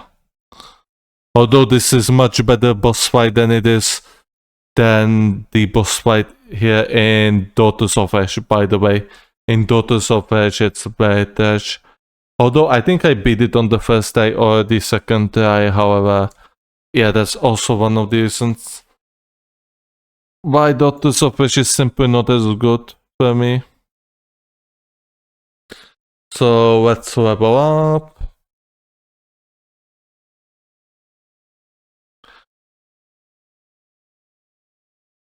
We got strength to 30. We need 2 more into strength. Then we're gonna build some endurance. And afterwards, we're gonna invest into health.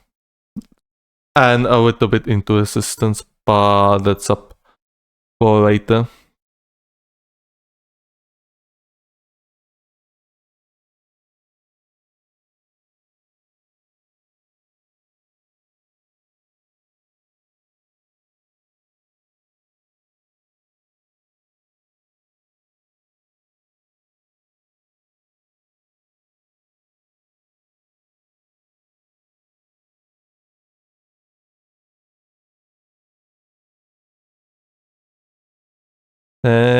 Maybe I could play Sekiro once again. I don't know about that. I don't know. On one hand, I want to play this for the bosses. On the other hand, I just don't want to deal with the mobs. The mobs would be so fucking annoying.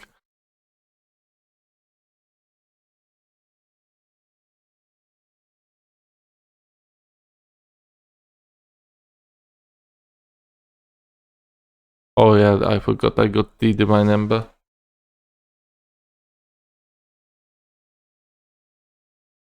Okay, upgrade the...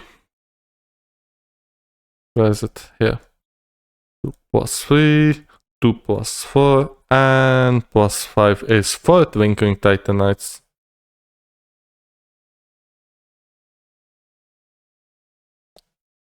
Then we'll be completely at its apex potential. We're gonna rest at the firing shrine and hopefully I will remember that I promised you I would be going to the boy town, to the depths. The other time I'm gonna get back to this game, which can take honestly a long while. I mean, I started as, you know, mixture of news, politics and gaming. However, I simply figured out that first off, I'm not really making any videos on games just yet. And I do kind of want to build the news and politics channel first. Afterwards, we're gonna have people watching this game as well. And maybe some people will start watching me because of this game. Or these games I play. Otherwise, like, I want to focus on the politics and afterwards after we hopefully make it, then I'm gonna also start putting in some class of gaming. But yeah, this was it. I believe we killed Moonlight Butterfly. We killed the Gargoyles. We killed Gaping Dragon and Sif. So I think this was a good with the stream. 4 bosses down. And we can continue sometime in distant future. So I hope you enjoyed. I mean, I always enjoy playing Dark Souls. However, I just don't have... I'm usually never in the mood to play it on stream. Hopefully, I'll be able to finish the game in some reasonable time. But that's still up in the air. So I hope you enjoyed and wish you a good day. I'm gonna keep the stream running for an extra minute, so nothing is cut out by Twitch. So bye bye.